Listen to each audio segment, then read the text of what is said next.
Niño sin rostro, selva lacandona. Nunca olvidaré esa noche en la selva, cuando lo imposible nos salió al paso. Éramos parte de una brigada enviada a una comunidad remota en la selva lacandona. Nuestro objetivo era entregar suministros médicos, alimentos, y coordinar una evacuación preventiva por riesgo de deslaves. Nada fuera de lo común, para lo que implica una misión humanitaria. Habíamos llegado en helicóptero por la mañana, y acampamos cerca del claro principal, no muy lejos de un río. Lo raro comenzó al anochecer. Uno de los compañeros, el cabo de radiocomunicaciones, dijo que había visto algo moverse entre los árboles. Al principio pensó que era un mono o un tejón, pero lo que lo inquietó fue que parecía tener figura humana, pequeña, como la de un niño. Nos lo dijo sin alarmismo, como quien menciona algo curioso, pero esa información fue suficiente para que 2 elementos más y yo tomáramos nuestras linternas y saliéramos a revisar. Caminamos unos 20 metros dentro de la vegetación, separándonos un poco del campamento. La humedad del ambiente era espesa, cada paso se hundía un poco en el lodo. No pasaron ni 3 minutos cuando lo vimos. Allí, de pie entre los árboles, estaba un niño, pequeño, como de unos 6 o 7 años, con pantaloncito corto y camisa delgada, quieto, como si nos esperara. La linterna iluminaba su cuerpo pero no su cara. Esa fue la primera señal de que algo no estaba bien. Le hablamos. ¿Estás perdido? ¿De dónde vienes? No respondió. Entonces dimos un paso adelante, y ahí lo notamos claramente. Donde debía estar su rostro, solo había piel lisa, tersa, sin boca, ojos, nariz, nada, como si una tela de carne hubiera cubierto todo. Uno de nosotros soltó un leve grito de espanto.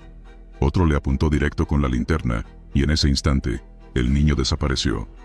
No corrió, no se desvaneció lentamente, simplemente dejó de estar allí, como si nunca hubiese existido. Regresamos al campamento alterados. El teniente pensó que bromeábamos hasta que le mostramos el video que uno de los soldados había intentado grabar con su celular. Lo había sostenido desde que vimos al niño. Al revisarlo, solo se veía la selva, y donde debía estar el menor, un espacio borroso, como si el archivo estuviera dañado justo en ese punto.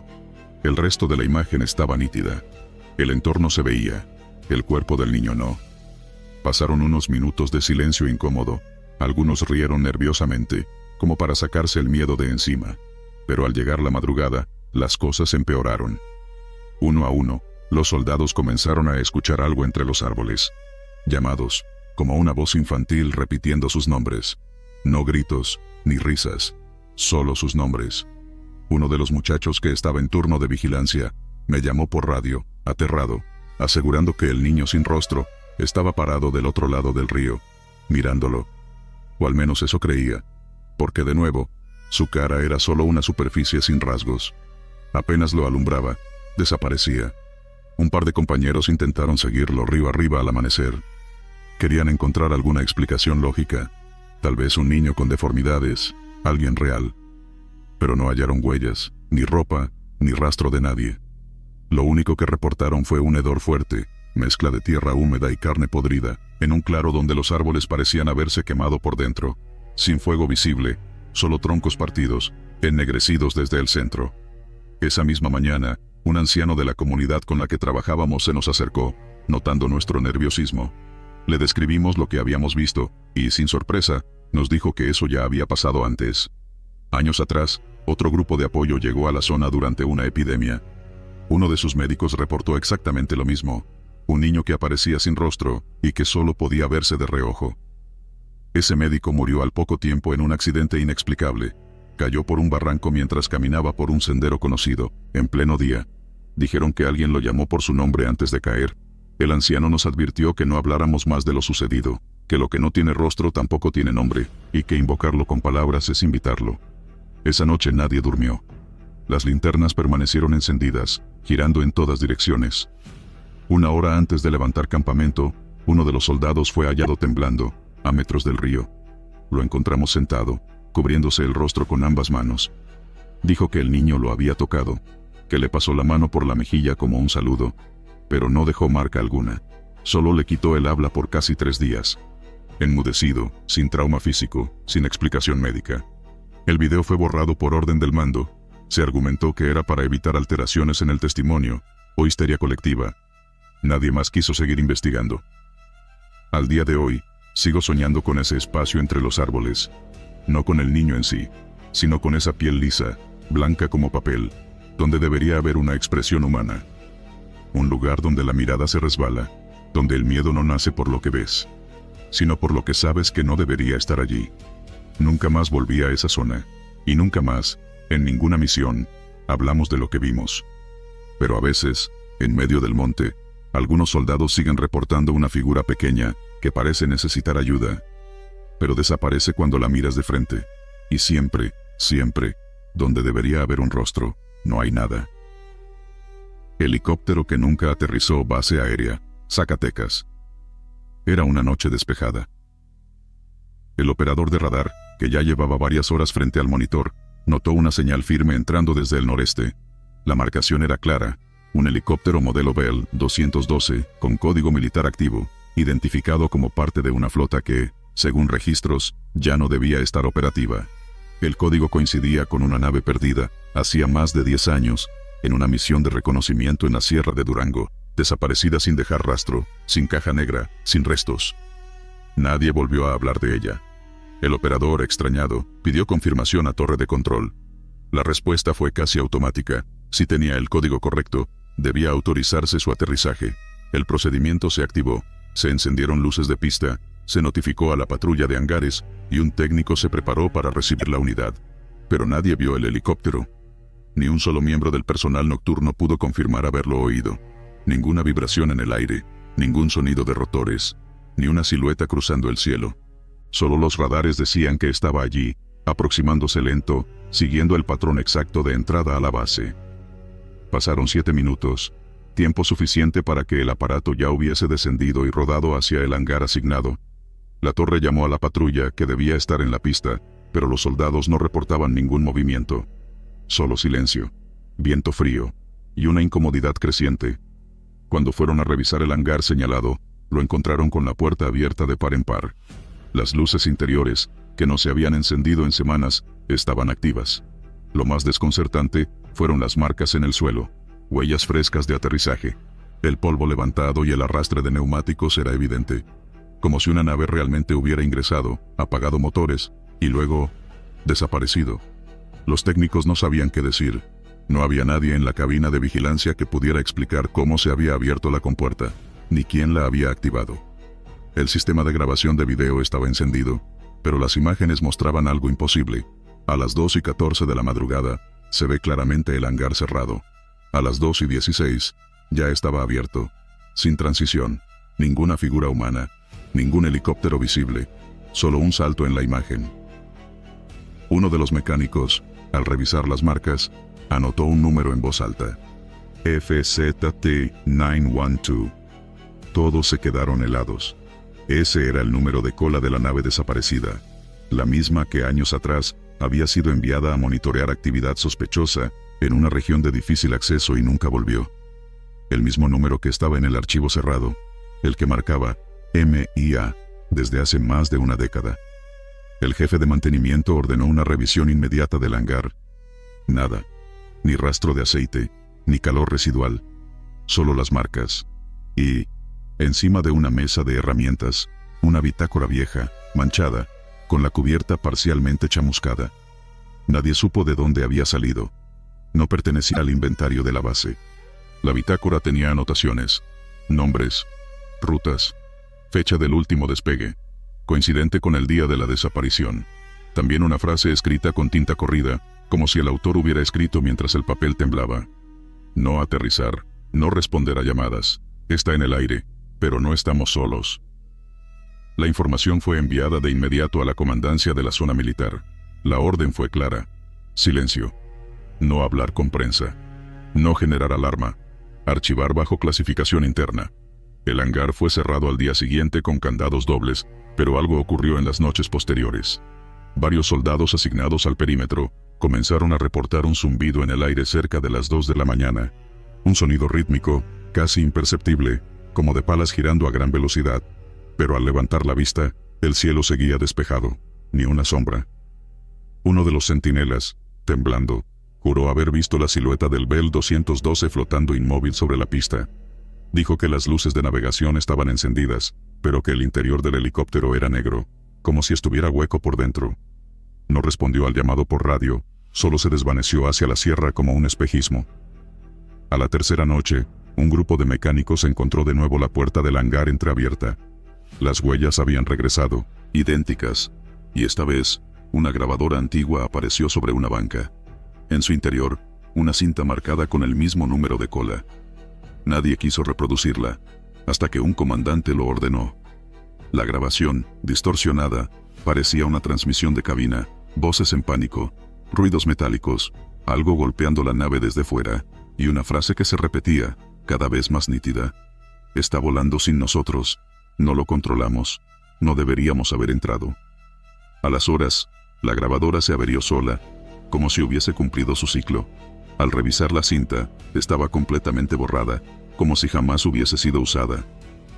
Algunos empezaron a decir que lo que desapareció aquella vez en la sierra no fue solo una aeronave, sino también los que iban dentro, y que algo más tomó su lugar. Algo que regresó por cuenta propia. O peor aún, algo que nunca se fue, pero ahora sabe dónde está su casa. Días después, el operador de radar volvió a ver la señal. Exactamente igual. Mismo código. Misma trayectoria. La torre de control esta vez no respondió.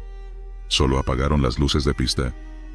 El helicóptero siguió en su rumbo, sobrevoló la base sin aterrizar y se internó en la noche sin dejar rastro físico. Pero a la mañana siguiente, el hangar volvió a tener marcas frescas. Y una nueva anotación en la bitácora. Cada vuelta es más clara. No queda mucho tiempo. Desde entonces, nadie quiere hacer guardia cerca del hangar a esa hora. Y el sonido de hélices se ha vuelto parte de la rutina nocturna. Aunque en la base oficialmente, no hay ningún helicóptero activo con ese número. Solo un expediente cerrado, una nave perdida, y un silencio que nadie se atreve a romper. Pared, que suda sangre, comedor del destacamento, Morelia. Llegó por primera vez como una pequeña mancha en la pintura. Un hilo rojizo que resbalaba lento, desde una fisura del muro, justo detrás del dispensador de agua. Nadie le prestó atención al principio. Se pensó que era óxido, o restos de pintura mal mezclada. Alguien incluso pasó un trapo húmedo, y siguió sirviéndose café como si nada. Pero al día siguiente, el hilo había crecido, y había dejado una marca seca sobre la pared blanca. Para el mediodía, ya había otro delgado surco más abajo. Era un líquido espeso, rojo oscuro, casi marrón. Los soldados encargados de cocina dijeron que tal vez era algún problema con una tubería vieja.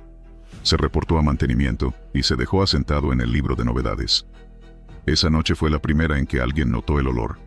No era óxido, no era humedad, era como el hierro cuando sale de una herida abierta.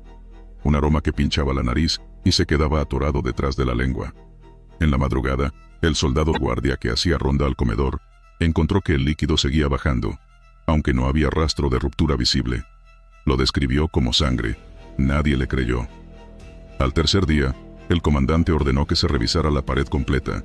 Se cortó la sección afectada y se expuso la estructura interna, ladrillo, cemento, una pequeña tubería inactiva, seca. Nada fuera de lo común. El albañil que supervisó dijo que todo parecía en regla. Taparon el hueco con mezcla nueva, pintaron encima y siguieron con la rutina. Pero la mancha volvió. Apareció más abajo esta vez. La pintura aún estaba fresca, pero desde el rodapié comenzó a brotar el líquido. No era rápido, pero sí constante, y tenía una densidad que hacía imposible ignorarlo. Una gota tardaba casi un minuto en formarse, pero al caer dejaba una marca que no se secaba. Esa noche, varios de los soldados se acercaron para ver el fenómeno. Uno de ellos se atrevió a pasar el dedo y frotarlo entre sus manos. Confirmó lo que muchos ya temían. Parecía sangre, y no era pintura. Se envió una muestra al laboratorio del hospital militar. El resultado tardó 48 horas. El análisis indicó presencia de glóbulos rojos, proteínas y componentes orgánicos compatibles con sangre humana. Sin embargo, no se pudo determinar origen. El material era incompleto, pero definitivamente no era pintura ni óxido.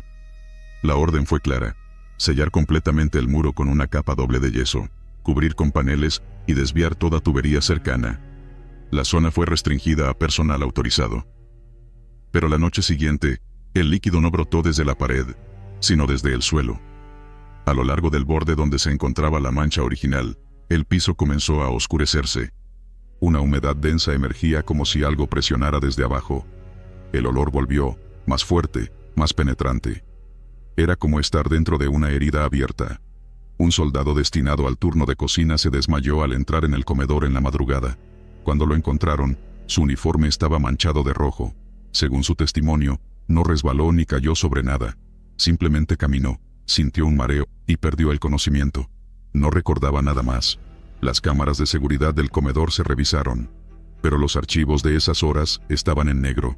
Ninguna grabación, solo estática. Algunos empezaron a hablar en voz baja de «el cuarto sangrante». Se volvió casi un tabú, pero nadie se atrevía a sugerir cerrar el comedor permanentemente. Era el único espacio techado suficientemente grande para alimentar a toda la compañía. Las soluciones comenzaron a ser más improvisadas. Cubrir la zona con trapos absorbentes, colocar ventiladores para dispersar el olor, rociar desinfectante. Nada servía. Cada noche aparecía un nuevo hilo rojo, cada vez más lejos del punto original. Una noche, un centinela corrió alterado al puesto de mando. Dijo haber visto una figura parada en medio del comedor. No pudo describirla con claridad, pero hablaba de una silueta delgada, quieta, junto a la pared manchada. Pensaron que era otro ataque de nervios, pero esa misma madrugada, la mancha en la pared se duplicó de tamaño. El médico de la base sugirió que la exposición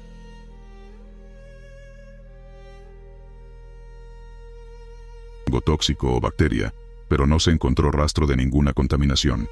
Sin embargo, las secuelas eran reales: náuseas, migrañas, insomnio.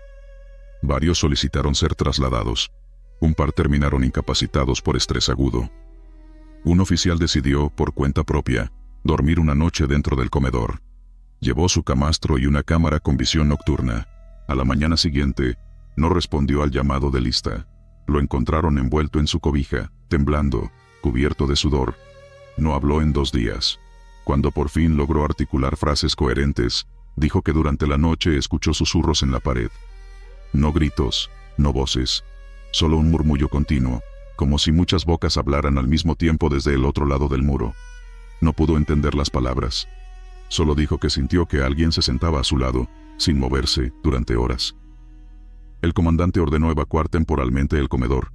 Se construyó un área provisional al aire libre para preparar y servir alimentos. La pared fue demolida, se excavó el suelo y se removió todo el cimiento. Nada.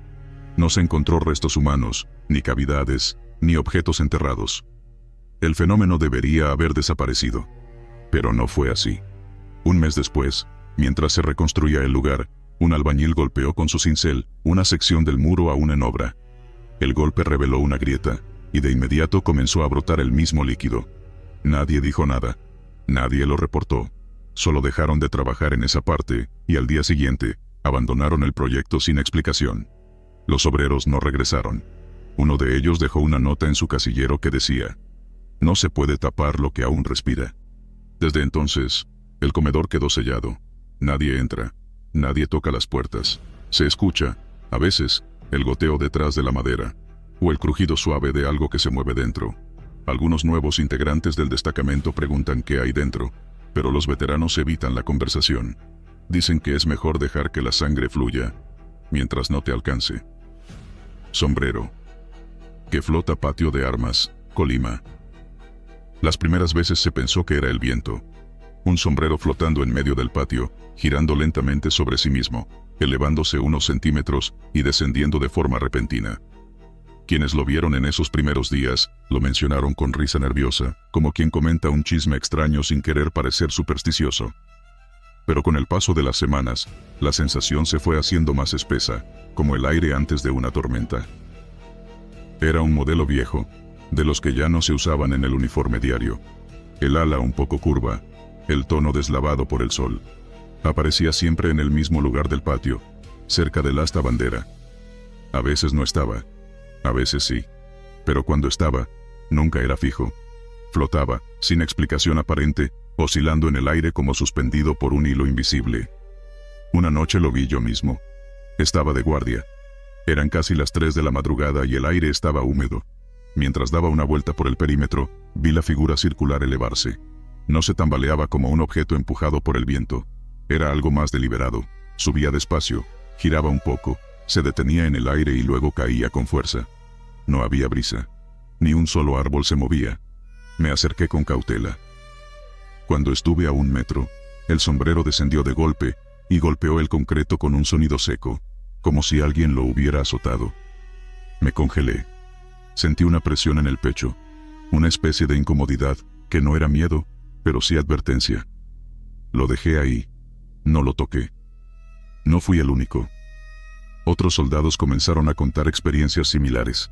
Algunos decían haber visto cómo el sombrero giraba sobre su eje en el aire, a una altura de medio metro. Otros contaron que al acercarse sentían un hormigueo en la piel. Uno, más valiente o más terco, intentó atraparlo con una red de camuflaje.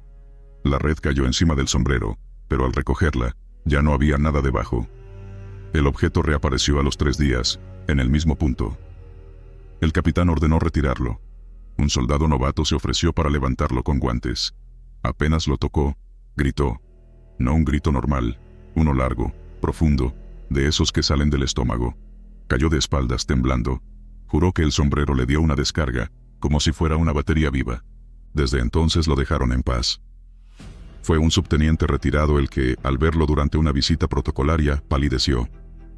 Ese sombrero era de El Púas, dijo. Nadie entendió. El capitán pidió explicación. Un camarada cayó en un accidente de helicóptero en el 85. El cuerpo nunca fue recuperado. Ese sombrero es el suyo. Yo mismo lo vi con él el día antes del vuelo. El veterano se acercó, pero sin tocarlo. Solo se quedó observando. Se persignó, dio media vuelta, y se fue sin decir más palabra. Esa noche, todos los presentes se encerraron temprano. A partir de ese día, cada aparición del sombrero comenzó a venir acompañada de una extraña quietud, como si el aire se espesara alrededor. En una ocasión, durante una práctica de desfile, uno de los soldados tropezó justo donde solía aparecer el objeto.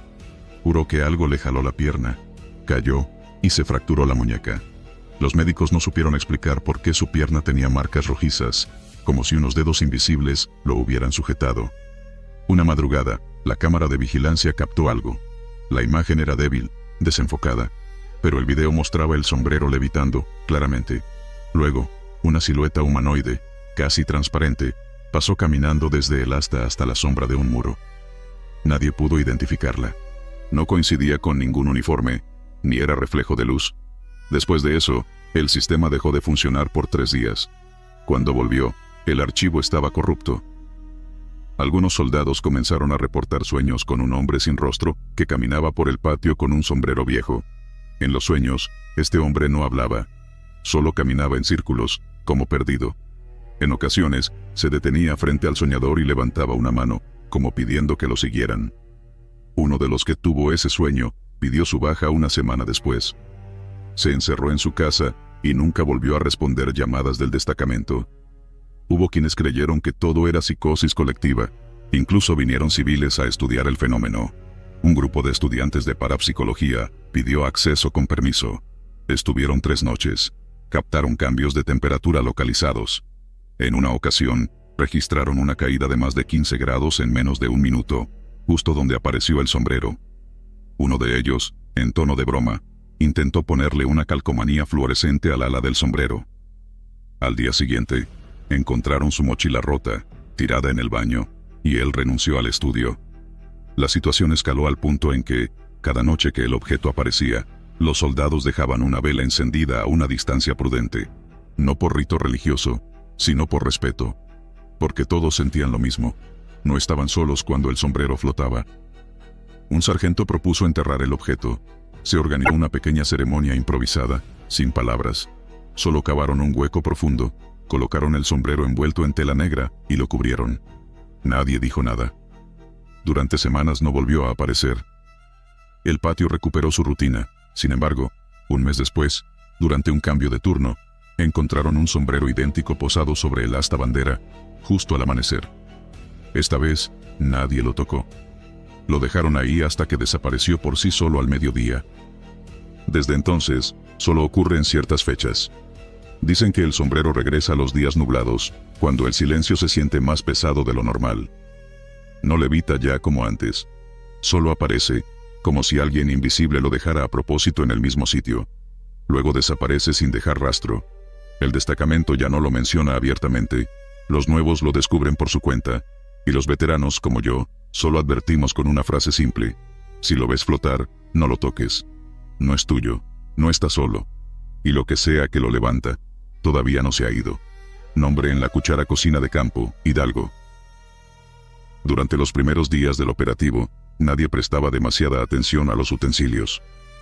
La cocina de campo era rudimentaria, con mesas plegables, un par de ollas grandes y un cajón lleno de cubiertos que llevaban años viajando entre destacamentos. En una de esas cajas estaba la cuchara, vieja, de acero gastado, con el mango abollado y más pesada que las demás. Fue uno de los cocineros, el más joven, quien notó la primera anomalía. Durante el desayuno, al revolver el café con esa cuchara, leyó su nombre grabado en el mango. Letras pequeñas, firmes, como marcadas con punta de clavo. Pensó que era una broma pesada. La dejó a un lado, confundido. El turno siguiente, sin decir nada, otro soldado utilizó la misma cuchara para probar el guiso. Al terminar, al secarla, el nombre había cambiado. Ahora decía el suyo. Una coincidencia inquietante. Al principio, se reían. Parecía algún tipo de truco entre bromistas del batallón. Sin embargo, esa noche alguien volvió a revisar la cuchara después de la cena. Había un nuevo nombre, uno que nadie conocía. El nombre no coincidía con nadie del destacamento actual. Se pensó que quizá era de un soldado anterior, ya trasladado o dado de baja. La cuchara fue apartada del cajón principal, pero cada mañana regresaba al mismo sitio, como si se moviera sola. Al día siguiente, el cabo de cocina se acercó con el rostro desencajado. Había revisado el listado de llegada de personal de refuerzo. El nombre que apareció en la cuchara esa madrugada coincidía con uno de los elementos que recién llegaría al campamento ese mismo día. Nadie lo había visto aún. Nadie lo conocía. A partir de ahí, el ambiente se volvió más tenso. Se tomaron medidas. La cuchara fue encerrada en un casillero bajo llave, pero al amanecer volvió a encontrarse sobre la mesa, limpia y reluciente. Esta vez, el nombre grabado era de una soldado que, según el parte médico, había tenido un accidente en su traslado y nunca llegaría. Murió antes de pisar la cocina. Los cocineros dejaron de usar la cuchara. Algunos se negaban incluso a tocarla. El miedo se infiltró en las conversaciones, en las miradas al preparar el rancho. Varios afirmaban que el objeto era una especie de presagio, una advertencia. Días después, un sargento decidió tomar cartas en el asunto. Encargó que se destruyera el cubierto. Uno de los cocineros más antiguos la golpeó con un martillo varias veces hasta que el mango se dobló. Luego la arrojaron al fuego. El metal chisporroteó, y la llama cambió brevemente de color, un azul profundo que pareció formar siluetas en el humo. Pensaron que todo había terminado. Esa noche no hubo incidentes, pero al amanecer, mientras recogían las cosas para el desayuno, uno de los soldados encontró una cuchara en su mochila. Era idéntica, el mango aún tibio, y ya tenía un nuevo nombre grabado, el suyo. El terror fue inmediato. No había forma de explicar cómo había llegado hasta ahí. Nadie más había entrado a la tienda. La cuchara parecía elegir a sus dueños antes de que estos la tocaran. Lo más inquietante es que, a veces, el nombre aparecía días antes de que algo les ocurriera. Porque así empezó a notarse un patrón. Los soldados cuyos nombres aparecían en la cuchara no duraban mucho. No era inmediato. A veces pasaban 1 o 2 días. Pero sin falta, algo les sucedía. Accidentes, desapariciones, incluso uno que fue hallado muerto sin causa aparente mientras dormía. El miedo se convirtió en silencio. Nadie mencionaba la cuchara por su nombre. Era esa cosa. La escondían, la enterraban, la lanzaban lejos entre la maleza. Pero siempre regresaba, nunca a plena vista. Aparecía dentro de una mochila, en el plato de sopa, en una caja cerrada con cinta, y siempre con un nombre diferente. En una ocasión, un soldado que nunca la había visto, fue encontrado llorando en el baño seco del campamento. Aseguraba haber soñado con ella. En su sueño, una voz le decía que su nombre estaba grabado en acero, y que pronto sería servido. Esa misma noche, fue mordido por una serpiente al salir de su tienda. Murió antes de llegar al hospital rural. Las autoridades internas decidieron no informar oficialmente. El reporte decía, eventos desafortunados y baja natural. Pero entre los cocineros, los veteranos y algunos soldados de guardia, ya no quedaba duda. Esa cuchara marcaba a los que iban a morir. El evento más escalofriante ocurrió una madrugada en la que no se escuchaban ruidos en el campamento. Uno de los cocineros, desesperado, decidió dejar una cámara grabando toda la noche enfocada al cajón de los utensilios. Lo que captó no fue el movimiento de la cuchara, fue su aparición. El cajón estaba vacío, cerrado con llave. Pero cerca de las 3 de la madrugada, una sombra se proyectó sobre la lona del techo, como si algo o alguien estuviera de pie junto al cajón. La cámara tembló. El audio se saturó con un zumbido extraño. Cuando el video volvió a estabilizarse, la cuchara ya estaba ahí, en medio del cajón, reluciente. Al revisar el mango, descubrieron que no había un solo nombre, sino 3, grabados en línea, como una lista. Esa tarde, un convoy fue emboscado en una brecha. De los 3 muertos reportados, todos coincidían con los nombres de la cuchara. Después de eso, los cocineros abandonaron el protocolo. La enterraron de nuevo, esta vez lejos, bajo una plancha de concreto improvisada. Y desde entonces, no volvió a aparecer. Pero nadie volvió a confiar en los cubiertos del campamento. Muchos preferían llevar los suyos. Algunos soldados nuevos escuchaban la historia como leyenda. Otros, los que habían estado ahí, evitaban hablar de ella. Pero en una ocasión, en un nuevo destacamento, otro cocinero contó que había llegado a su base una caja de cubiertos sobrantes del destacamento anterior. En esa caja, había una cuchara más pesada que las demás, con el mango abollado, sin nombre todavía. Pero no por mucho tiempo. Vehículo que aparece en el radar Zona de Vigilancia, San Fernando. La primera vez que notamos el fenómeno fue una madrugada fría de octubre. Eran las 3:18 cuando el radar de la zona norte marcó una señal de movimiento a velocidad constante.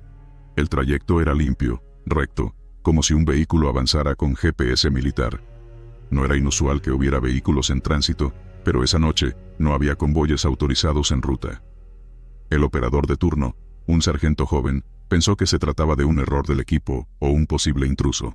Activó protocolo de observación y notificó a la patrulla más cercana. 10 minutos después, el radar mostró que el vehículo se había desvanecido justo antes del siguiente punto de control. Las unidades enviadas no encontraron nada. No luces, no rastro de neumáticos, ni siquiera huellas en la brecha de acceso. La noche siguiente, exactamente a la misma hora, la señal volvió. Misma velocidad, misma ruta. Esta vez yo estaba de turno en la sala de monitoreo. Recuerdo claramente el zumbido del radar, interrumpido por el pitido de una nueva trayectoria. Lo extraño era que la ruta aparecía completa, como si el vehículo ya hubiese pasado, pero eso era imposible. El radar detecta movimiento en tiempo real. Ordenamos una salida inmediata. 2 unidades se dirigieron al punto medio del trayecto. No encontrar nada. Solo el silencio espeso de la madrugada y el polvo sin marcas. Lo reportamos como una anomalía, pero ya todos hablaban de ello. Una ruta invisible. Fue en la tercera aparición que un operador más veterano, uno que había estado en servicio durante la emboscada del 2016, soltó una frase que nos congeló la sangre. «Esa es la misma ruta», dijo, observando la pantalla con los ojos muy abiertos. «Ese es el camino exacto del convoy emboscado hace años. Mismo minuto de salida, misma velocidad». Guardamos silencio. Nadie dijo nada, pero todos entendimos que aquello no era un error técnico. Durante el resto del mes, la aparición siguió, siempre a la misma hora, siempre con el mismo recorrido. En una ocasión, intentamos colocar una barrera improvisada. Al llegar al punto donde debía encontrarse el supuesto vehículo, las cámaras térmicas no mostraron nada, pero el radar sí. Era como si una presencia intangible cruzara a través de nosotros, y esa noche, uno de los soldados que vigilaban desde una torreta juró haber oído motores y pasos. No uno, sino muchos. Sonaban como botas arrastrándose sobre grava, nos dijo pálido. En otra madrugada particularmente densa, un oficial intentó interceptarlo desde la entrada de la zona. Detuvo su unidad justo sobre la ruta marcada. Pasaron los minutos. Nada a la vista, pero de pronto, su radio se activó sola. Se oyó un grito, seco, distorsionado, como si viniera desde muy lejos. Un nombre. Luego, silencio. Lo analizamos después. La frecuencia estaba muerta. Nadie transmitía desde esa banda. Nadie. Con el tiempo, entendimos que el fenómeno no era aleatorio. Cada madrugada, el radar parecía reproducir la última ruta exacta del convoy emboscado. No cambiaba ni un centímetro. La velocidad era la misma. Incluso la señal de detención abrupta al final coincidía con el sitio donde fueron emboscados. Un capitán de inteligencia nos pidió los registros originales de aquella operación del 2016. Al compararlos con las trazas recientes, se confirmó. Era idéntico, punto por punto. No es un eco, dijo. Es una repetición. Un residuo. Algo quedó grabado aquí. Nunca logramos una explicación. Algunos creen que el trauma de aquella emboscada fue tan brutal que dejó una huella electromagnética. Otros, los más antiguos, hablan de convoyes fantasmas. Presencias que repiten eternamente su último recorrido. La base decidió suspender el monitoreo nocturno de esa ruta. Se clausuró el radar en el sector y se desvió toda vigilancia hacia puntos más al sur. Pero los que seguimos aquí, sabemos que cada madrugada, a las 3:18, algo invisible cruza esos caminos. Un vehículo que no existe, pero que sigue corriendo por una misión que nunca terminó. Y si te detienes a tiempo en el lugar exacto, con suerte o desgracia podrías oír los ecos de sus motores, mezclados con el murmullo lejano de voces que ya no están. Porque hay trayectos que no terminan nunca. Rumor de los pasos. Bajo tierra, búnker abandonado, Veracruz. Nos habían asignado vigilancia en un antiguo búnker militar, oculto en una zona boscosa cerca de las faldas del cofre de Perote. Decían que en décadas pasadas se usó como puesto de comunicaciones durante situaciones de emergencia, pero llevaba años fuera de operación. Solo quedaba la estructura principal, gruesas paredes de concreto, techos bajos y un silencio que pesaba más con cada paso. Era parte de un simulacro de recuperación y aseguramiento de instalaciones estratégicas. Debíamos revisar la estructura, establecer un perímetro y evaluar si podía ser reutilizada en caso de conflicto. Éramos 4 elementos por turno y nos turnábamos en la vigilancia nocturna. Las primeras noches transcurrieron sin incidentes, salvo por la humedad y el crujir de las paredes. A eso de las 3 de la mañana, mientras estábamos en el cuarto de comunicaciones, una sala vacía con polvo y viejos cables enredados, escuchamos un ruido sordo, repetitivo. Al principio pensamos que era algún animal entre las paredes, pero al afinar el oído, nos dimos cuenta de que eran pasos lentos, pesados, que venían desde abajo. Nos miramos sin decir palabra. Ahí no había sótano, no había planos ni referencias de túneles. El piso era sólido. Golpeamos con el tacón, con el puño, y en una sección del pasillo principal se sentía un eco hueco.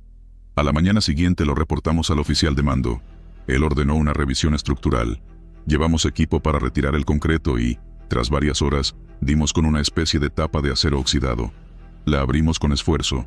El olor que salió era rancio, cerrado, como de tierra estancada con algo más. Algo agrio. Una escalera de metal bajaba a una sala que nadie tenía registrada. Alumbramos con lámparas portátiles. El aire era denso y se respiraba con dificultad. Abajo, la sorpresa fue aún mayor. Un cuarto rectangular, amplio, con paredes de piedra y varias bancas de concreto alineadas en fila. Al fondo, un escritorio partido por la humedad y una lámpara metálica colgando de un cable. Pero lo que más nos perturbó fueron los objetos en el suelo. Restos de botas militares, partes de uniformes en descomposición, placas de identificación corroídas. Había huellas de lo que parecía una fogata improvisada, cenizas, latas viejas y marcas en las paredes. Decenas de marcas talladas con algo filoso, fechas, iniciales, frases incompletas. Nos dejaron aquí.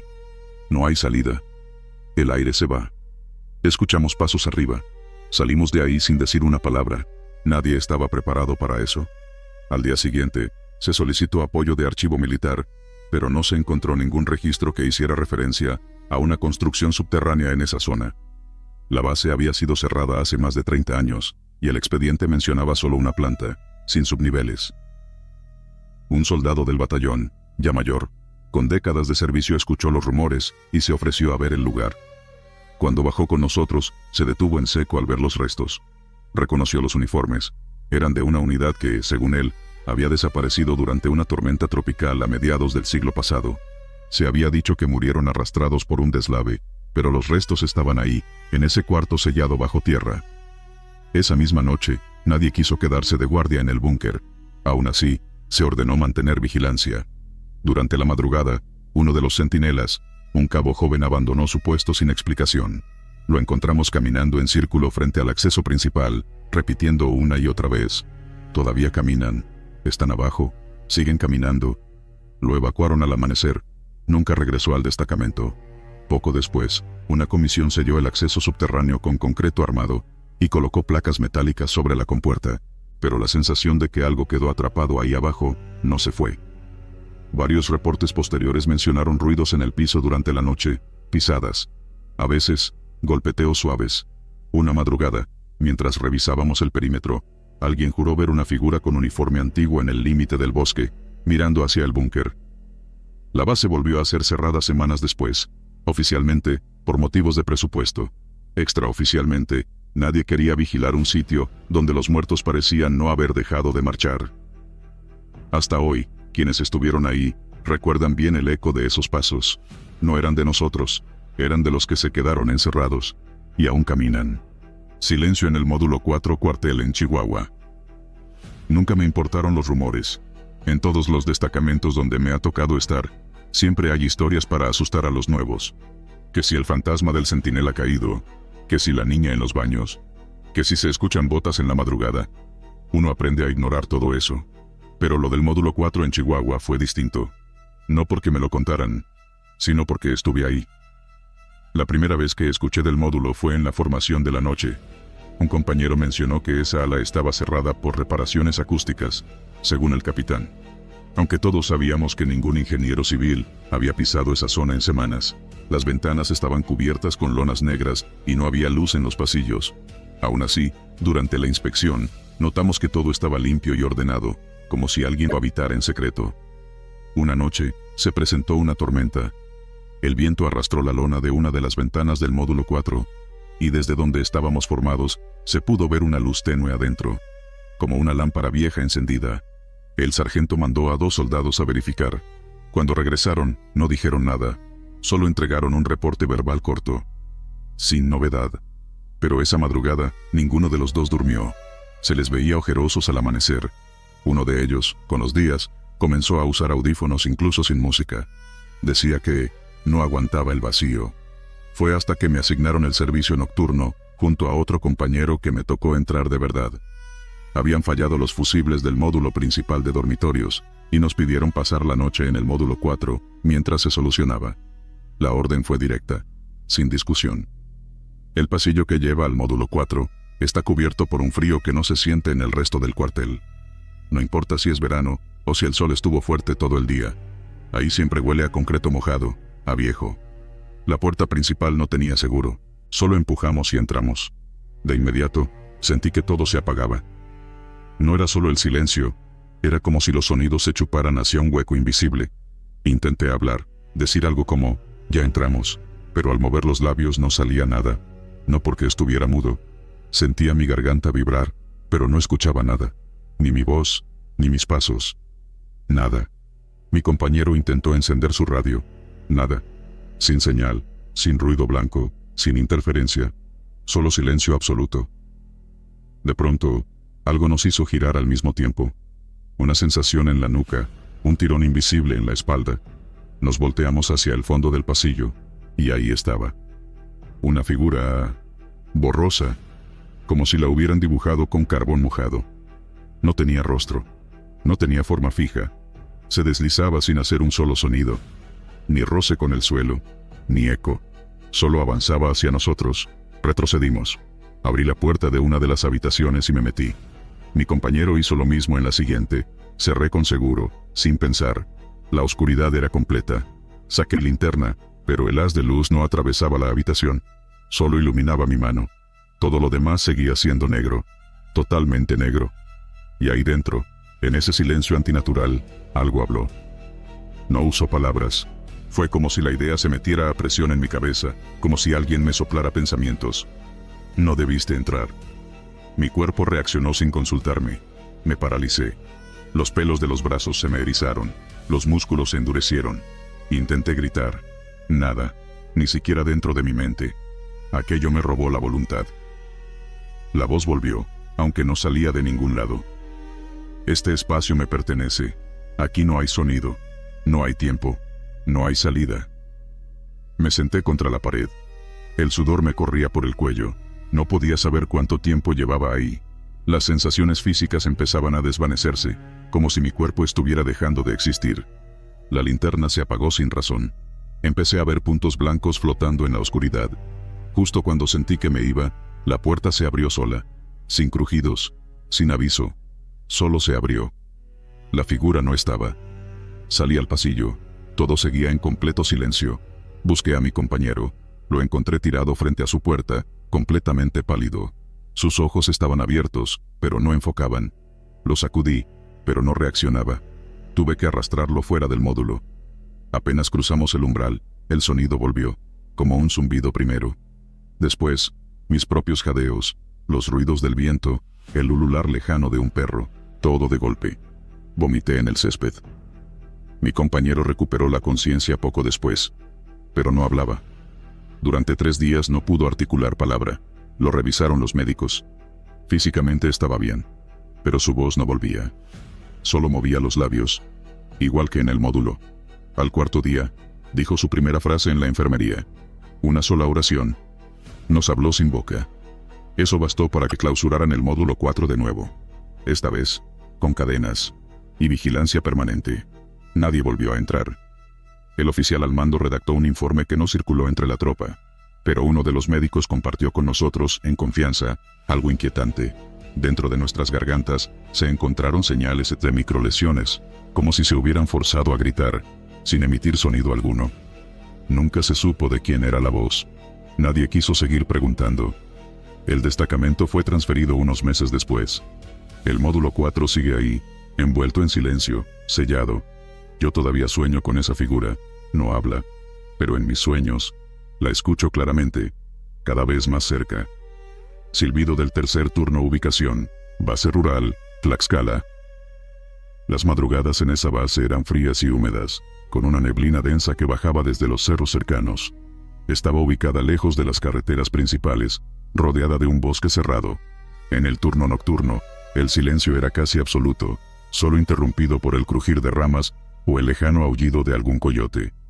La rutina era clara: vigilancia constante, relevos estrictos y comunicación permanente por radio.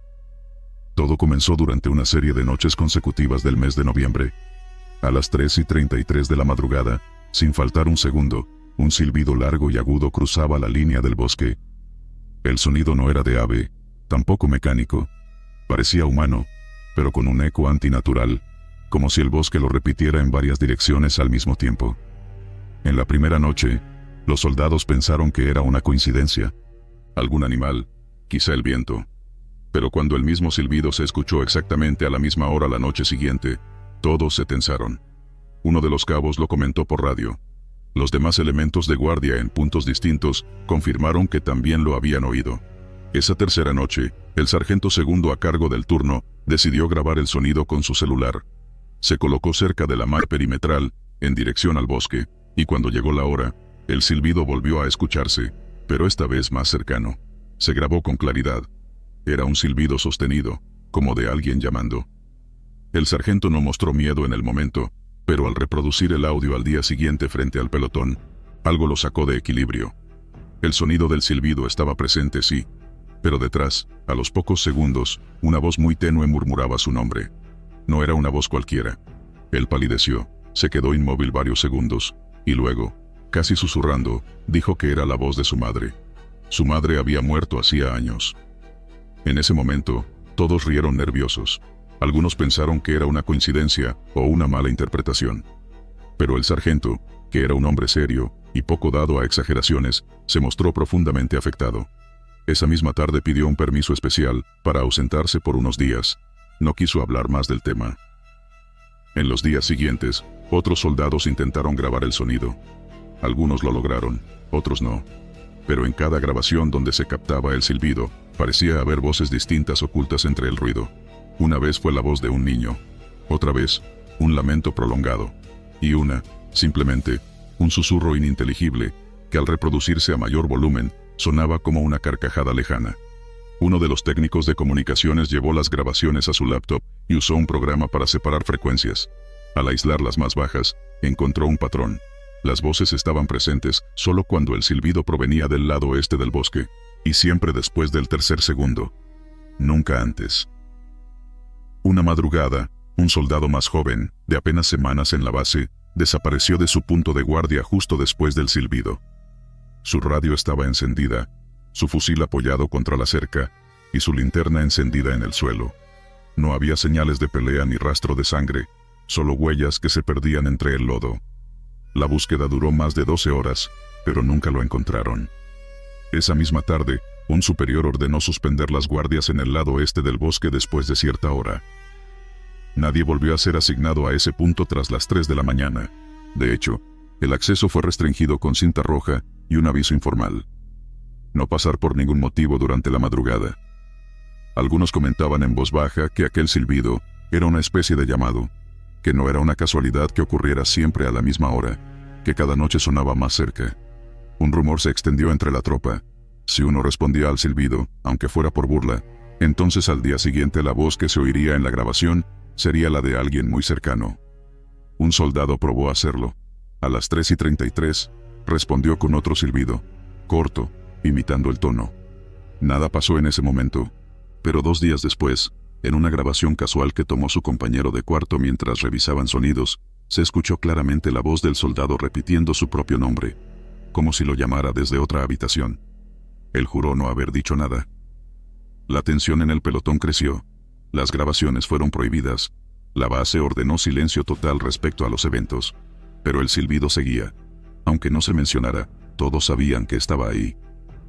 Una madrugada especialmente fría, con lluvia débil y neblina densa, un grupo escuchó el silbido no solo del bosque, sino también desde el interior del comedor, que debía estar vacío a esa hora.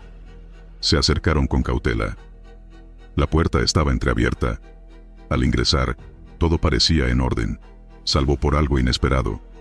Sobre una de las mesas había un radio militar encendido, transmitiendo solo estática. Nadie reconocía ese equipo como parte de los que estaban asignados esa noche. Era viejo, de un modelo descontinuado. Pero lo más perturbador fue que tenía grabada en la carcasa la matrícula de un elemento que había muerto hacía años, en otro estado. Un capitán ordenó que el radio fuera sellado y enviado al área de resguardo, pero cuando fueron a buscarlo al día siguiente, la caja estaba vacía. Los eventos cesaron por un par de semanas, pero cuando volvió a escucharse el silbido, fue distinto. No solo sonaba más agudo, sino que ahora iba acompañado de una serie de pasos rápidos sobre hojarasca, como si alguien corriera por la línea del bosque. Algunos afirmaban haber visto una silueta entre los árboles, una figura delgada, con el rostro cubierto por algo parecido a un velo blanco. Las últimas noches de ese mes, los turnos de guardia fueron reorganizados. Los soldados pidieron cambios voluntarios. Nadie quería estar en el tercer turno. El rumor del silbido que llama a los muertos ya había contaminado toda la moral del pelotón. Hasta la fecha, en esa base rural, hay una regla no escrita. Nadie debe grabar sonidos del bosque durante la madrugada. Nadie responde si escucha un silbido a las 3:33. Y si se oye una voz conocida desde la línea de árboles, lo único que se debe hacer es no mirar. Porque una vez que reconoces lo que te llama por tu nombre, ya no regresas igual. Cortina que respira. Infirmaría de campaña. Baja California Sur. Fue durante un despliegue de rutina en una zona árida al sur del estado. La base temporal contaba con una pequeña infirmaría improvisada dentro de una carpa de lona reforzada, separada del resto por una malla de seguridad y cortinas colgantes que hacían de divisiones. Todo estaba montado de manera provisional, pero suficiente para atender heridas leves, insolaciones o cualquier emergencia menor. La primera vez que lo notamos fue por la noche. Una de las cortinas divisorias, la que colgaba frente a la camilla más alejada de la entrada, parecía moverse de manera irregular. No era un movimiento brusco, ni provocado por el viento. Se inflaba lentamente y luego se contraía, como si alguien detrás de ella respirara. Nadie prestó demasiada atención. Pensamos que quizá algún escape de aire de los tubos médicos mal cerrados podía haber provocado esa oscilación. Pero no había tubos en esa área, y lo que más inquietaba era que esa sección no tenía acceso a ventiladores ni aberturas por donde pudiera entrar una corriente. Era, literalmente, el rincón más estanco de la carpa. La explicación lógica se debilitaba. El segundo día, otro enfermero comentó que, al pasar cerca de la misma cortina, sintió un leve tirón en la parte baja del pantalón. Dijo que pensó que se había enganchado con algún objeto, pero al revisar, no había nada. Incluso inspeccionó la base de la camilla, los tubos, las esquinas, nada con lo que pudiera haberse atascado. Por protocolo, se revisó todo el material textil. La cortina no tenía mecanismos ocultos, ni cuerdas, ni estaba suelta de la parte superior, pero el movimiento seguía, siempre al caer la noche. Durante el día, colgaba estática, inmóvil. A la hora de la cena, comenzaba ese vaivén lento. Inspiración. Expiración. Como si algo invisible aguardara del otro lado. La tensión aumentó cuando el soldado Torres fue trasladado por deshidratación. Lo recostaron justo en la camilla tras esa cortina. Fue una noche tranquila en cuanto al clima, sin brisa ni ráfagas. A la mañana siguiente, Torres pidió que lo cambiaran de cama. No quiso dar detalles. Solo dijo que no había podido dormir porque alguien le hablaba bajito, como si estuviera a centímetros de su oído. Su compañero de litera aseguró que no escuchó nada. Un médico raso, curioso por las historias, decidió quedarse unos minutos más después de su guardia. Se sentó al borde de la camilla más cercana a la cortina que respiraba. Con su libreta en mano, apuntaba cada movimiento. Pasaron 15 minutos sin novedad. Luego, la tela comenzó su ciclo. Expansión suave, contracción lenta, como si algo detrás tomara aire con esfuerzo. El médico se acercó sin miedo, y con la linterna, iluminó la tela desde un costado. No había siluetas, solo sombra. Con la punta de los dedos, empujó la cortina hacia adelante. Nada. El espacio estaba vacío. Pero al girarse para volver a su asiento, sintió un golpe en el tobillo. Una zancadilla seca. Se cayó al suelo, soltando la libreta.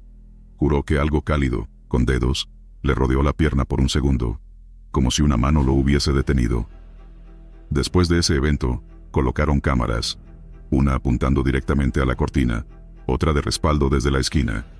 Esa noche no pasó nada visible en el video. Pero el audio captó algo. Entre las 2:47 y las 3:03 se registraron leves ruidos, como respiraciones. 4, exactamente. Una inhalación larga. Pausa. Luego una exhalación. Y así. Un soldado técnico aisló las pistas y filtró los ruidos de ambiente. Al amplificarlos, algo más emergió. En el tercer ciclo de respiración, se distinguía un leve murmullo. No era una palabra clara, pero parecía un intento, algo parecido a ayú, y luego se apagaba. Fue entonces cuando uno de los veteranos del campamento, con más de 20 años en servicio, pidió hablar con el responsable del módulo. Contó que en un despliegue similar, 5 años antes, en otra zona del mismo estado, una enfermera murió en condiciones misteriosas. Nadie dio explicaciones claras, pero el cuerpo apareció recostado junto a una camilla, sin signos visibles de violencia. Solo un moretón en forma de mano abierta en el brazo izquierdo. La enfermera había sido parte de una brigada que usó carpas similares. De hecho, el lote de cortinas y camillas era el mismo que se estaba reutilizando ahora. Cuando se revisaron los archivos logísticos, se confirmó que la lona que separaba esa camilla específica tenía una etiqueta vieja, casi borrada, con el nombre Lote C1, Infirmaría Delta. Al día siguiente, el mismo soldado que había dormido del otro lado de la cortina, sin cruzar nunca palabra con los testigos anteriores, reportó que despertó con el brazo adormecido. No le dio importancia hasta que fue a lavarse la cara. En el espejo, vio las marcas, 4 dedos y un pulgar, como si una mano lo hubiera sujetado toda la noche. El escándalo fue inevitable. La historia corrió entre los elementos del campamento. Algunos se negaban a entrar solos a la infirmaría, otros aseguraban que, al pasar cerca del toldo por fuera, podían escuchar el ritmo lento de una respiración, aunque no hubiese nadie dentro. Una noche, por insistencia de uno de los superiores, se decidió hacer una última prueba. Un soldado voluntario entró con una cámara térmica y una segunda cámara infrarroja. Apagaron todas las luces. El monitor térmico marcaba temperaturas normales, excepto justo detrás de la cortina. Una silueta de calor, sin forma clara, oscilaba de arriba a abajo. Se movía con el mismo ritmo respiratorio que todos habían notado. Cuando el soldado se acercó y tocó la tela, gritó. Salió corriendo sin mirar atrás. Dijo que algo lo agarró con fuerza y que, al intentar zafarse, sintió un aliento cálido en el cuello, justo antes de soltarse. Al revisar su uniforme, en la espalda tenía manchas húmedas que no pudieron ser explicadas. No era sudor, ni sangre, ni orina. Era algo más. Las grabaciones de esa noche fueron borradas misteriosamente del disco duro. El técnico juró que no las eliminó. Las carpetas aparecían vacías al día siguiente, aunque la memoria estaba llena como si aún contuviera los archivos. Finalmente, la cortina fue retirada y quemada en el exterior, bajo supervisión. Durante la combustión, varios soldados presentes aseguraron oír un quejido proveniente del fuego. No quedó ceniza, solo una mancha negra sobre la tierra, como si algo se hubiera hundido en ella. Desde entonces, ninguna otra cortina ha sido colocada en ese rincón de la infirmaría. El espacio permanece vacío, pero nadie pasa cerca sin mirar de reojo, esperando que, en cualquier momento, algo vuelva a respirar. Canto subterráneo. Base temporal Chiapas. Aquel destacamento se había montado con urgencia a la mitad de la selva. El terreno era inestable, húmedo, y cada paso sobre el lodo sonaba como si algo debajo respirara. Estábamos en una zona donde se había reportado actividad inusual, desapariciones y rumores entre comunidades locales de luces flotando en la noche. Nadie quería hablar mucho del tema, pero todos sabían algo. Los superiores nos enviaron para reconocimiento y asegurar el perímetro. Nada fuera de lo común en teoría. Las primeras noches fueron tranquilas, si es que se puede llamar tranquilidad a dormir sobre tierra mojada rodeado de insectos. Pero ya para la cuarta noche, el ambiente cambió. No fue una tormenta, ni algún ataque. Fue algo más sutil. Yo estaba acostado, intentando dormir entre el zumbido de los mosquitos, cuando noté un murmullo. No era una voz cercana, tampoco una conversación entre soldados. Era un cántico, una melodía repetitiva, sin letra, con un ritmo tan lento que parecía el lamento de un rezo olvidado. Lo más inquietante, venía de abajo. Pensé que estaba alucinando por el cansancio, pero al asomarme por la tienda, noté que otros también habían salido. Nadie decía nada, solo nos mirábamos, con los oídos atentos. El sonido era real, como si un grupo de personas cantara en un idioma antiguo, justo debajo de nuestros pies. La mañana siguiente, lo reportamos. Algunos se burlaron, otros dijeron que eran ranas o un eco de animales, pero no sonaba a nada natural. Esa noche el sonido regresó, igual de tenue, igual de inquietante. Un compañero, obsesionado con la idea de que podía ser una estructura enterrada, propuso excavar. Nos permitieron cavar. Se hicieron 3 fosas en puntos diferentes del campamento. Solo lodo, raíces, nada más. Aún así, el canto persistía. Uno de los ingenieros de sonido del equipo llevaba una grabadora para registrar explosiones y movimientos en la tierra. La dejó funcionando toda la noche. Al día siguiente, revisamos el audio. El canto estaba ahí, grabado con nitidez. Era monótono, como el arrullo de una multitud dormida. Alguien, en tono de broma, dijo que lo invirtiéramos. Fue lo peor que pudimos haber hecho. Al reproducirlo al revés, el canto cobraba forma. No era solo sonido, eran palabras, voces humanas, distorsionadas pero claras. Se escuchaba con nitidez. Nos quitaron la voz. El ambiente en el campamento cambió. Las bromas cesaron. Nadie dormía tranquilo. Algunos empezaron a sentir temblores leves bajo sus camas, como si la tierra palpitara. Otros dijeron sentir que alguien los observaba desde el suelo. Un soldado, conocido por su carácter fuerte, despertó gritando una noche. Dijo que soñó con cuerpos enterrados vivos, tratando de cantar desde la profundidad. Las pesadillas se volvieron comunes. Algunos decidieron cambiar las tiendas del lugar, pero sin importar dónde se colocaran, el canto regresaba, a veces más fuerte, a veces más sutil, como si midiera nuestras reacciones. Una madrugada, al hacer guardia, vi cómo la tierra bajo uno de los campamentos parecía moverse, como si respirara, lo juraría. Solicitamos refuerzos. Nadie quiso venir. El oficial de inteligencia nos dijo que esa zona ya tenía reportes previos de anomalías, pero que todo había sido clasificado como efecto del terreno. Nos ordenaron mantener la posición. Intentamos bloquear los sonidos con música, con tierra más compacta, con aislamiento. Nada funcionó. Un día, un soldado colocó una cruz hecha con ramas sobre el centro del campamento. Dijo que sentía que alguien debajo lo escuchaba. Esa noche, no hubo canto. Pero al amanecer, la cruz estaba rota, y la tierra removida alrededor de ella. La tensión escaló. Uno de los cocineros desapareció. Pensamos que había desertado, pero su mochila, su arma y su placa estaban en su tienda. Lo buscaron por días. Nada. 2 noches después, alguien lo vio, o creyó verlo, parado cerca del borde del campamento, silencioso, sin responder. Cuando se acercaron, desapareció entre los árboles. Lo más espeluznante fue lo que dejó atrás, marcas de dedos sobre la tierra, como si alguien hubiera salido del suelo, no entrado. Los oficiales finalmente ordenaron la reubicación del campamento. Nos movimos 5 kilómetros al este. El canto no nos siguió, pero la sensación de que habíamos invadido un espacio que no nos pertenecía quedó en todos. Antes de irnos, el ingeniero de sonido hizo una última grabación. Reprodujo el canto invertido una vez más. Esta vez, la voz decía otra cosa. Ya saben que estamos aquí. Esa cinta fue enviada al cuartel. Nunca supimos si alguien la analizó o si fue archivada. Nosotros, los que estuvimos ahí, no necesitamos más pruebas. Sabemos lo que oímos, lo que sentimos. A veces, cuando estoy completamente solo, y el silencio es absoluto, creo escuchar ese cántico otra vez. Bajo mis pies, como un recordatorio de que hay voces que nunca debieron ser silenciadas. Y que en la selva, no todo lo que yace enterrado está muerto. Órdenes de un general muerto. Centro de Transmisiones, Sinaloa. Todo comenzó a las 2 de la madrugada. La guardia nocturna estaba tranquila, sin mayor novedad. Solo el zumbido bajo de los equipos de comunicación, los registros en papel al día, y el monitor de tráfico en silencio.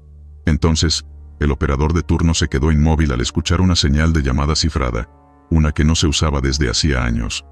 El código correspondía a un general retirado que había fallecido hacía más de un lustro.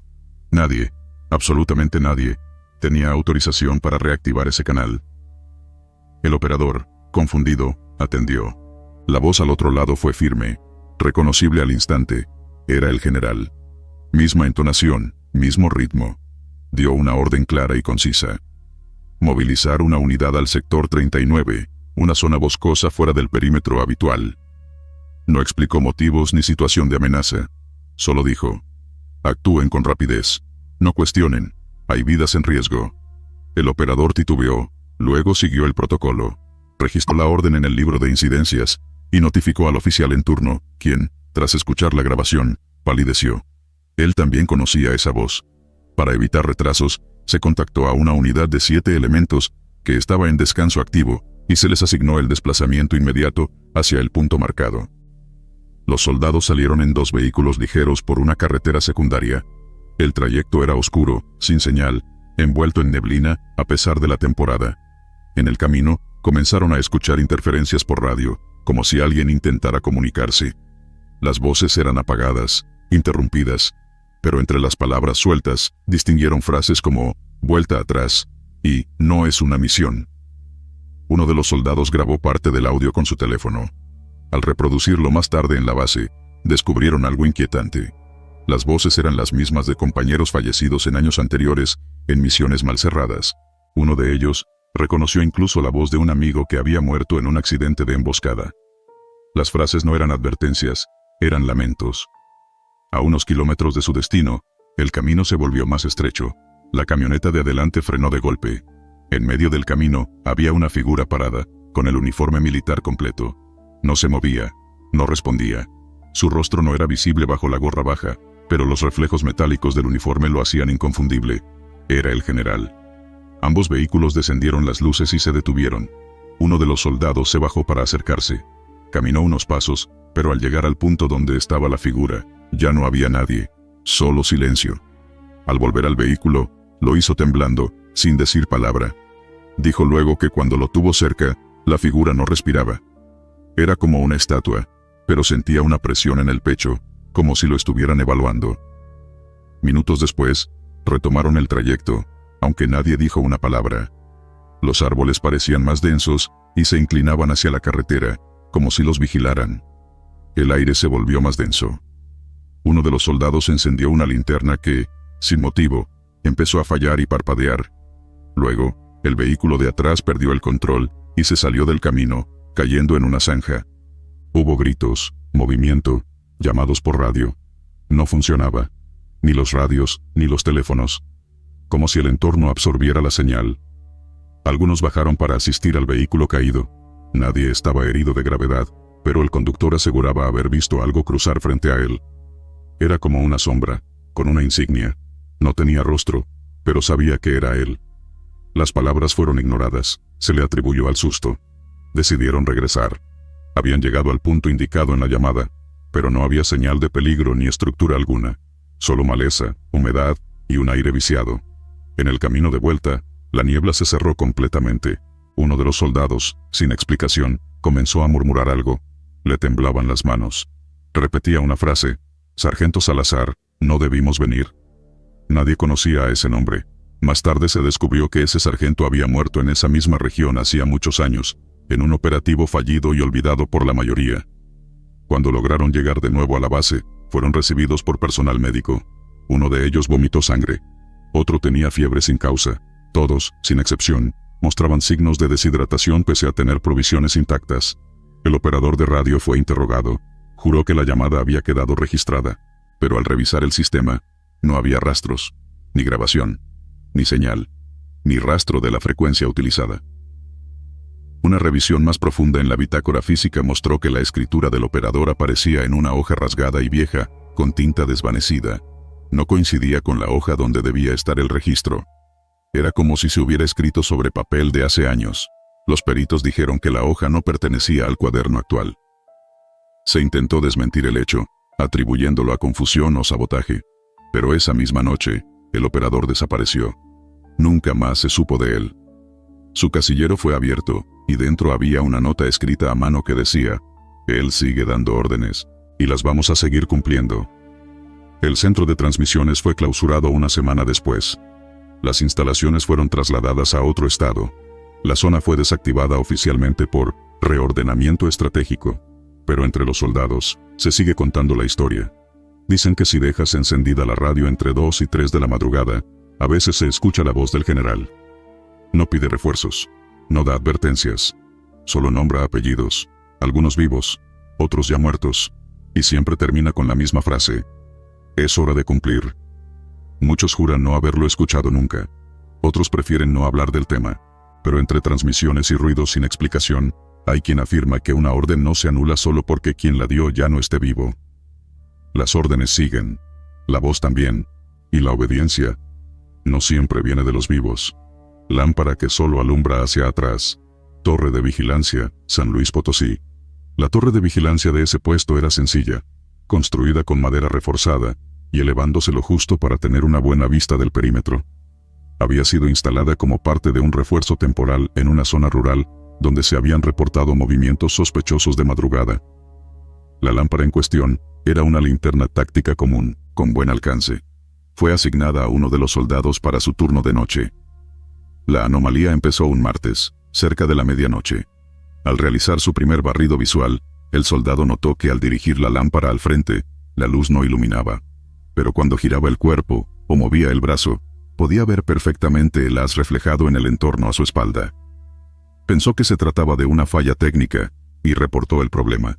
Alguien más subió a relevarlo, con otra lámpara, mientras él bajaba con la supuesta defectuosa. La revisaron. Encendía con normalidad. El haz era claro. Se apuntó contra una pared, y todo parecía normal. Pero cuando la volvieron a usar en la torre, el patrón se repitió. La luz alumbraba hacia atrás, nunca al frente. Intentaron cambiarle las baterías. Nada cambió. Incluso cuando probaron con diferentes soldados, el fenómeno persistía. Solo ocurría en la torre. Solo de noche. Solo durante la guardia. El comandante ordenó instalar una cámara corporal en el siguiente turno. La linterna fue entregada nuevamente, y esa noche, con todo documentado, subió un soldado más experimentado. Desde abajo, se le veía moverse en círculos, girar la linterna, apuntarla hacia distintos lados. En el video, lo que más llamó la atención fue la forma en que la luz proyectaba hacia atrás, como si algo empujara el haz.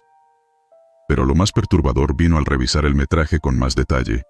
En los minutos donde el soldado está quieto, mirando hacia el frente con la lámpara encendida, se nota algo extraño en el reflejo de la luz detrás de él. Una sombra. No del mismo soldado. No humana en proporción. Al pausar el cuadro exacto donde la luz alcanza su mayor intensidad, se ve una figura agazapada, justo fuera del borde del haz, como si evitara ser tocada por él. Se pensó que podía tratarse de una falla óptica. El oficial técnico descartó esa posibilidad al comparar el metraje con grabaciones previas en la misma torre, durante el día y sin linterna. Nada anormal. La figura solo aparecía en las grabaciones nocturnas con esa lámpara. Una noche, un soldado propuso una idea arriesgada. Sostendría la lámpara apuntando hacia sí mismo, girado por completo, dejando a su espalda el perímetro. Si el patrón era real, entonces detrás de él, quedaría iluminado y al frente permanecería la oscuridad. Aceptaron, y lo grabaron desde abajo con visión nocturna.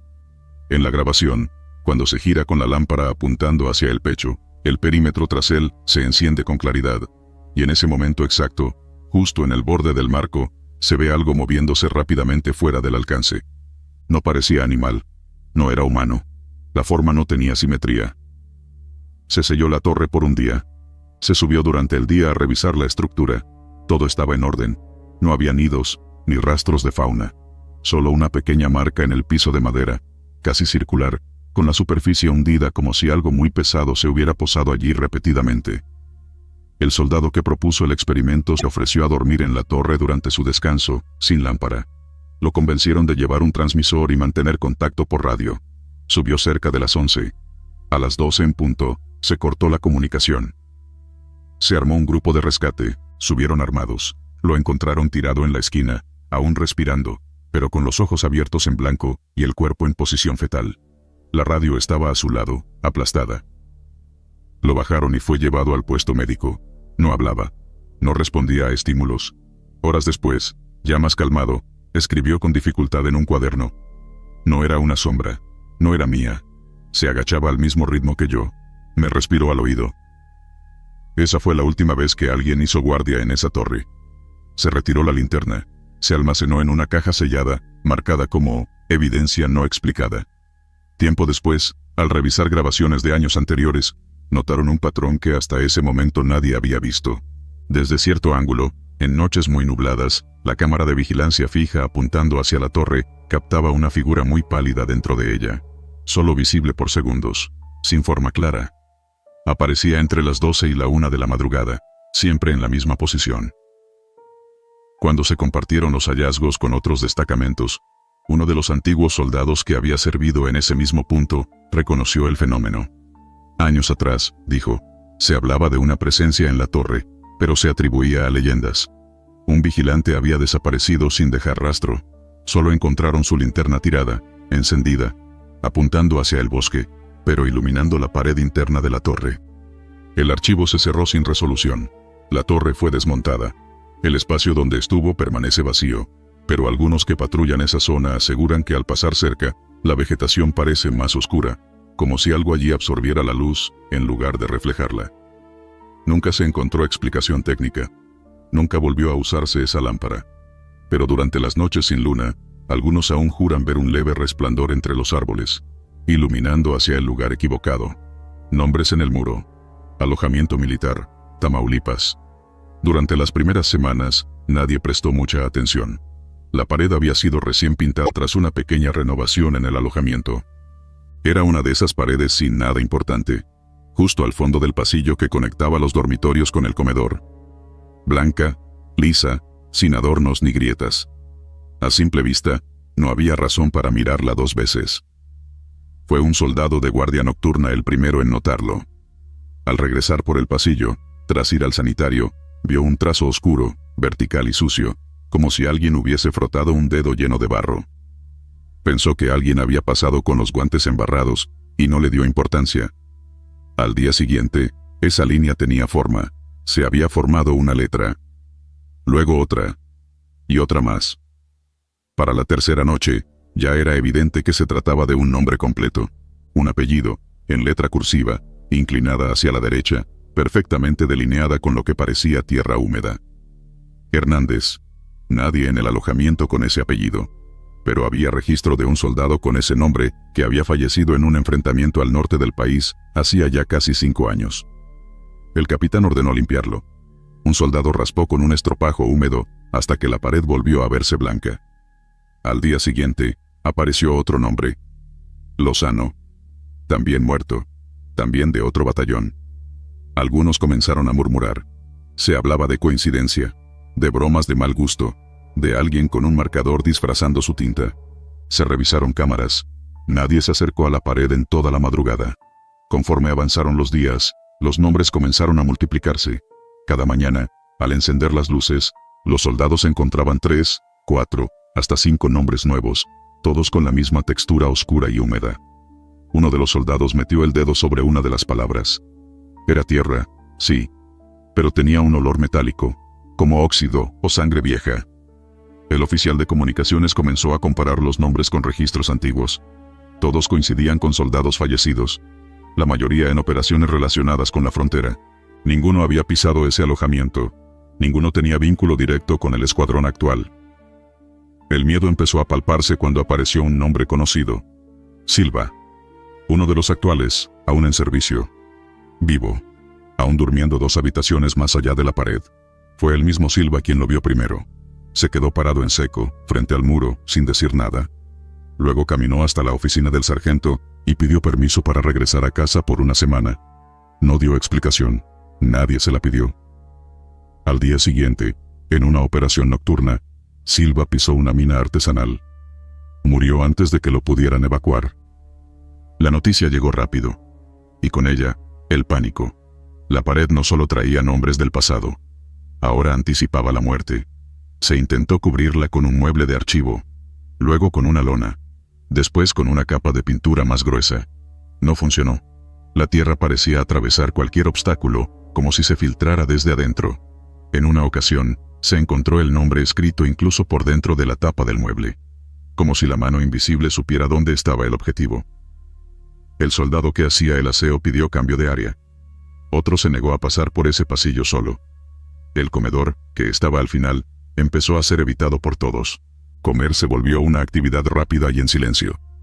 Uno de los más jóvenes, creyente ferviente, comenzó a dejar pequeños escapularios colgados en la esquina de la pared. Uno desapareció. Luego otro. El tercero fue hallado dentro de un sanitario, empapado, sin cordón. El comandante de zona autorizó una investigación formal. Se extrajo una muestra de la tierra. El laboratorio de campo indicó que no era tierra común.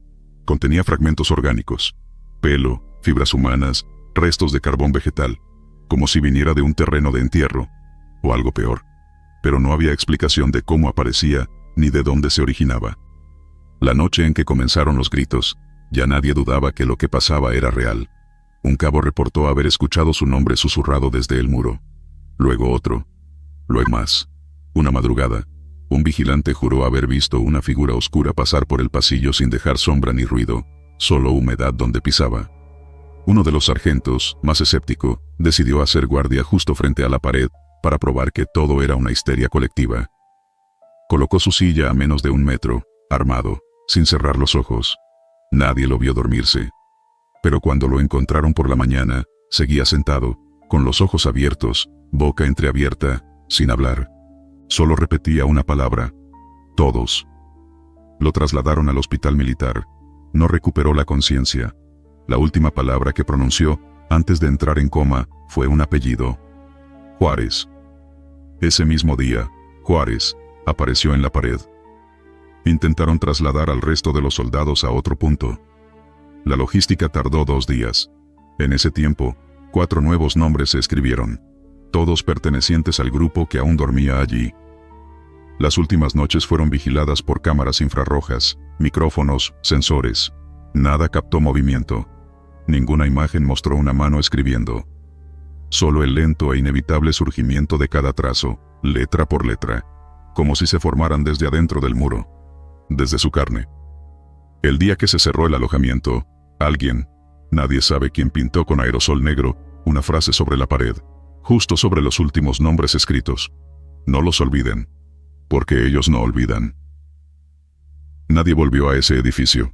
Fue clausurado, sellado con concreto y declarado en ruinas administrativas. Pero a veces, los nuevos soldados juran que, si te acercas lo suficiente a la estructura en la madrugada, puedes oler tierra mojada. Y escuchar un susurro lejano, apenas audible, deletreando lentamente un nombre que aún no ha muerto. Café. Siempre hirviendo.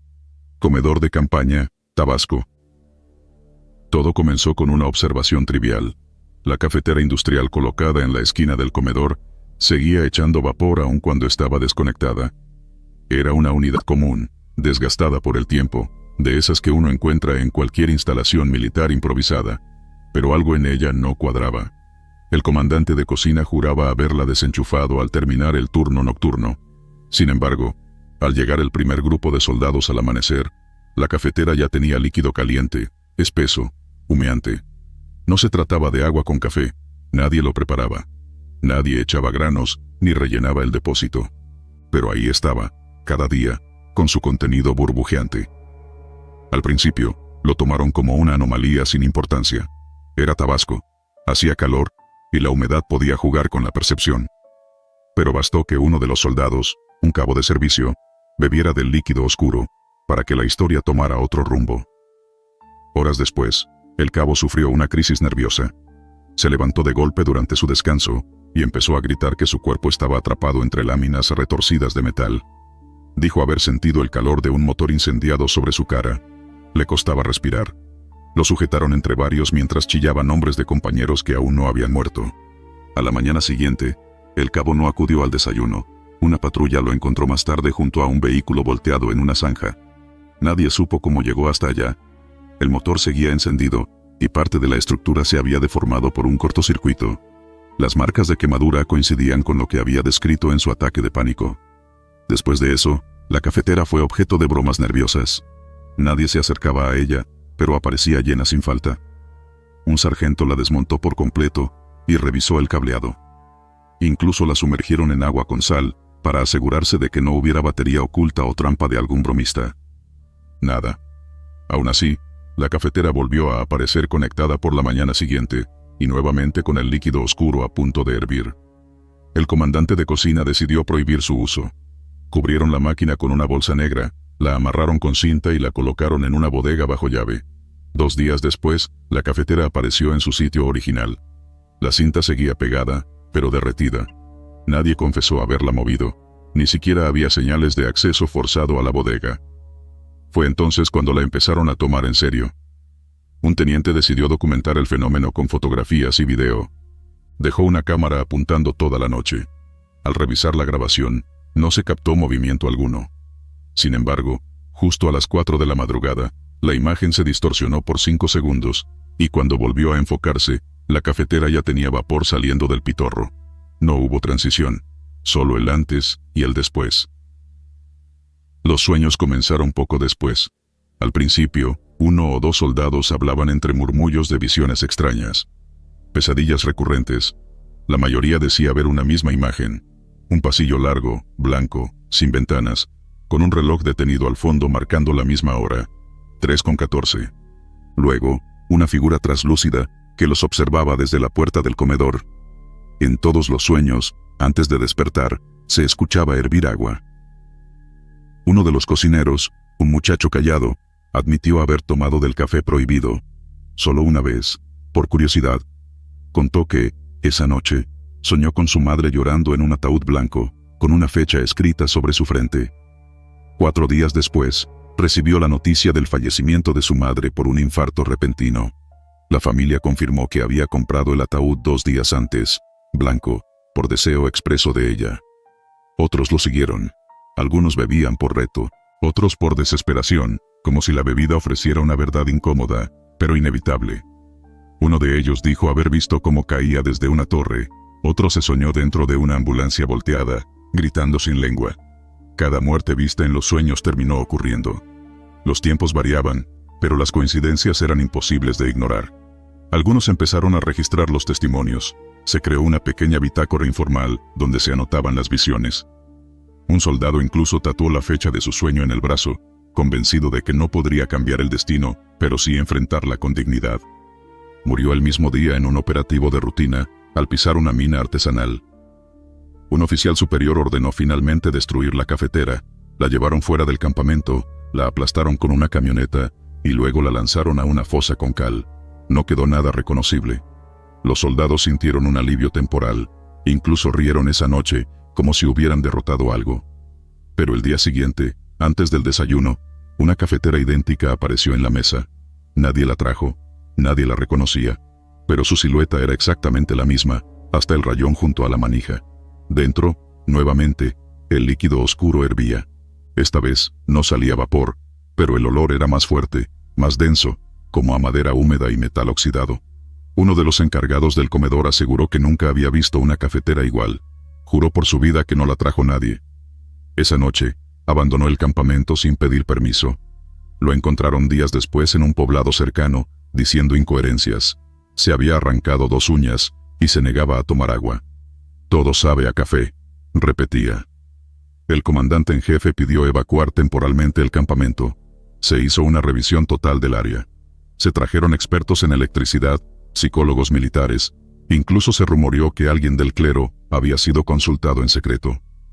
Los informes oficiales concluyeron: fatiga extrema colectiva y sugestión por aislamiento prolongado, nada más.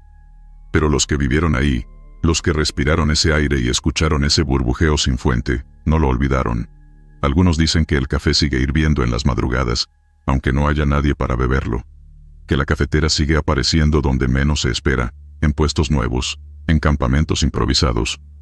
Una cosa es segura: donde se escucha hervir agua sin fuego, alguien sueña su última noche. Y nadie, absolutamente nadie, logra despertar a tiempo. Árbol que gira solo, perímetro natural, Michoacán. En el borde de un destacamento temporal en Michoacán, justo donde la maleza comenzaba a cerrarse y el follaje se hacía más espeso, un árbol seco de apariencia inofensiva comenzó a llamar la atención de los soldados. No era especialmente grande, ni imponente. Tenía el tronco agrietado y ramas retorcidas, pero no había señales de vida en él.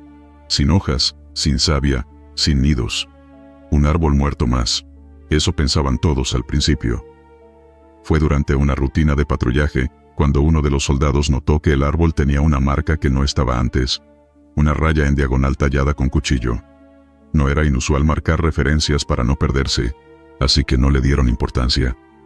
A la noche siguiente, al volver a pasar por el mismo punto, la marca ya no estaba en la misma posición. Seguía allí, sí, pero había girado. Levemente. Apenas unos grados. Pensaron que quizás se confundieron, o que habían marcado mal. Repitieron la marca, esta vez con 2 líneas cruzadas en forma de X. Al tercer día, la X ya estaba mirando en otra dirección. No había raíces sueltas, ni inclinación del terreno que pudiera justificar que el árbol se moviese. Estaba plantado, firme, pero giraba. Despacio, casi imperceptible al ojo desnudo, pero inevitable con el paso de las horas. Se estableció una bitácora. Cada guardia debía anotar la posición del símbolo tallado. Para el 5.º día, ya era claro que giraba entre 5 a 10 grados cada noche. Siempre de noche. Durante el día, era estático. Fue entonces que se asignó vigilancia continua. 2 soldados se quedaron a observar el árbol durante toda la noche, sin cerrar los ojos más que para parpadear. No vieron movimiento alguno. Sin embargo, cuando amaneció, la marca estaba del otro lado. Uno de ellos juraba que nunca apartó la vista. El otro se negaba a hablar. Los rumores comenzaron. Decían que el árbol se da vuelta para ver, que gira cuando nadie lo ve. Alguien bromeó diciendo que si seguía girando así, tarde o temprano apuntaría al destacamento. El ambiente comenzó a tensarse. Algunos no querían ya patrullar esa zona. El teniente ordenó que se cortara el árbol. La operación comenzó al anochecer. 2 soldados llevaron machetes y linternas. Se acercaron con cautela, como si el tronco pudiera reaccionar. El primer golpe sonó hueco. El segundo, también. Pero no hubo corte. La hoja del machete se había mellado. Lo intentaron con otro. Nada. Parecía que el tronco rechazaba el acero, como si fuera piedra, o algo más denso que la madera. Intentaron con una sierra eléctrica portátil, pero no encendió. Estaba cargada, funcionando minutos antes. Cuando la alejaban del árbol, volvía a encenderse. Cuando la acercaban, moría. Durante el resto de la noche, nadie volvió a acercarse. Al día siguiente, el árbol no estaba. Donde debía estar, solo había una depresión en la tierra, como si el peso del tronco hubiera dejado una huella circular perfecta. Las ramas secas que alguna vez apuntaban al bosque, ahora estaban enterradas en la dirección del campamento. Fue como si el árbol se hubiera deslizado, no arrancado, no derribado, movido. Los perros del destacamento comenzaron a inquietarse durante las noches. No ladraban, no gruñían, solo miraban hacia la zona donde solía estar el árbol. Algunos comenzaban a gemir, bajaban las orejas, retrocedían con la cola entre las patas. Varios se negaban a patrullar hacia ese perímetro. Se reportó que uno de ellos desapareció tras correr hacia la espesura. Las cámaras térmicas instaladas cerca de esa zona captaban movimientos nocturnos que no coincidían con ningún patrón animal. Eran formas altas, inmóviles por largos minutos. Luego se desplazaban rápido, casi sin transición. Uno de los operadores dijo que parecía que alguien caminaba, se detenía, y luego estaba al otro lado del encuadre, sin que el desplazamiento fuera visible. Durante una inspección posterior, se hallaron marcas nuevas en los árboles cercanos.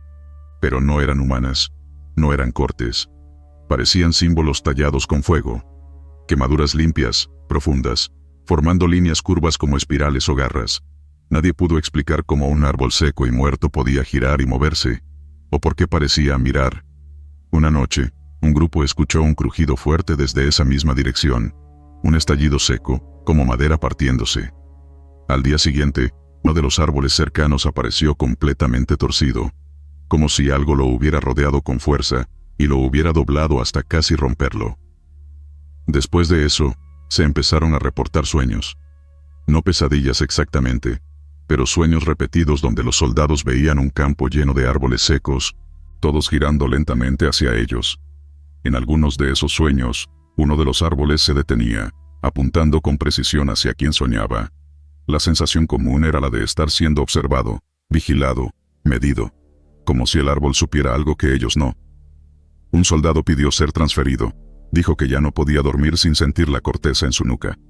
Otro se despertó gritando, con rasguños en la espalda. El médico del destacamento no pudo explicar las marcas. Dijeron que podría haber sido estrés. El soldado juró que fue el árbol. Finalmente, se decidió abandonar el punto. No hubo una orden oficial, solo un consenso tácito. El perímetro se modificó, la zona fue aislada con cinta, y se declaró como no operativa por inestabilidad del terreno. Un mes después, el satélite mostró algo extraño en la imagen infrarroja. En el claro donde estaba el árbol, se había formado una espiral oscura, como una quemadura circular que no aparecía en fotos anteriores. No coincidía con ninguna actividad geológica, ni con registros de incendio.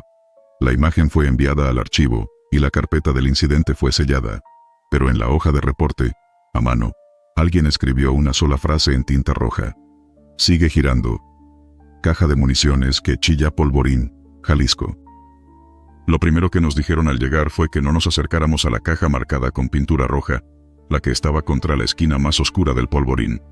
Parecía una advertencia absurda. Era una simple caja de municiones, con las siglas del ejército aún visibles en la madera gastada. Pero cuando preguntamos por qué no tocarla, nadie quiso dar una respuesta directa. Solo se limitaban a decir, ese chingado cajón, chilla. La primera madrugada que nos tocó guardia en el arsenal, lo escuchamos. A eso de las 3, el sonido se coló por entre los estantes y rebotó en las paredes frías. Un chillido agudo, húmedo, como si alguien estuviera estrangulando a un cerdo bajo el suelo. No era un alarido fuerte, sino algo sostenido, como si proviniera de dentro de un cuerpo pequeño y lleno de dolor. Al principio pensamos en animales, quizá un ratón atrapado, un gato, incluso un mapache que se hubiera metido.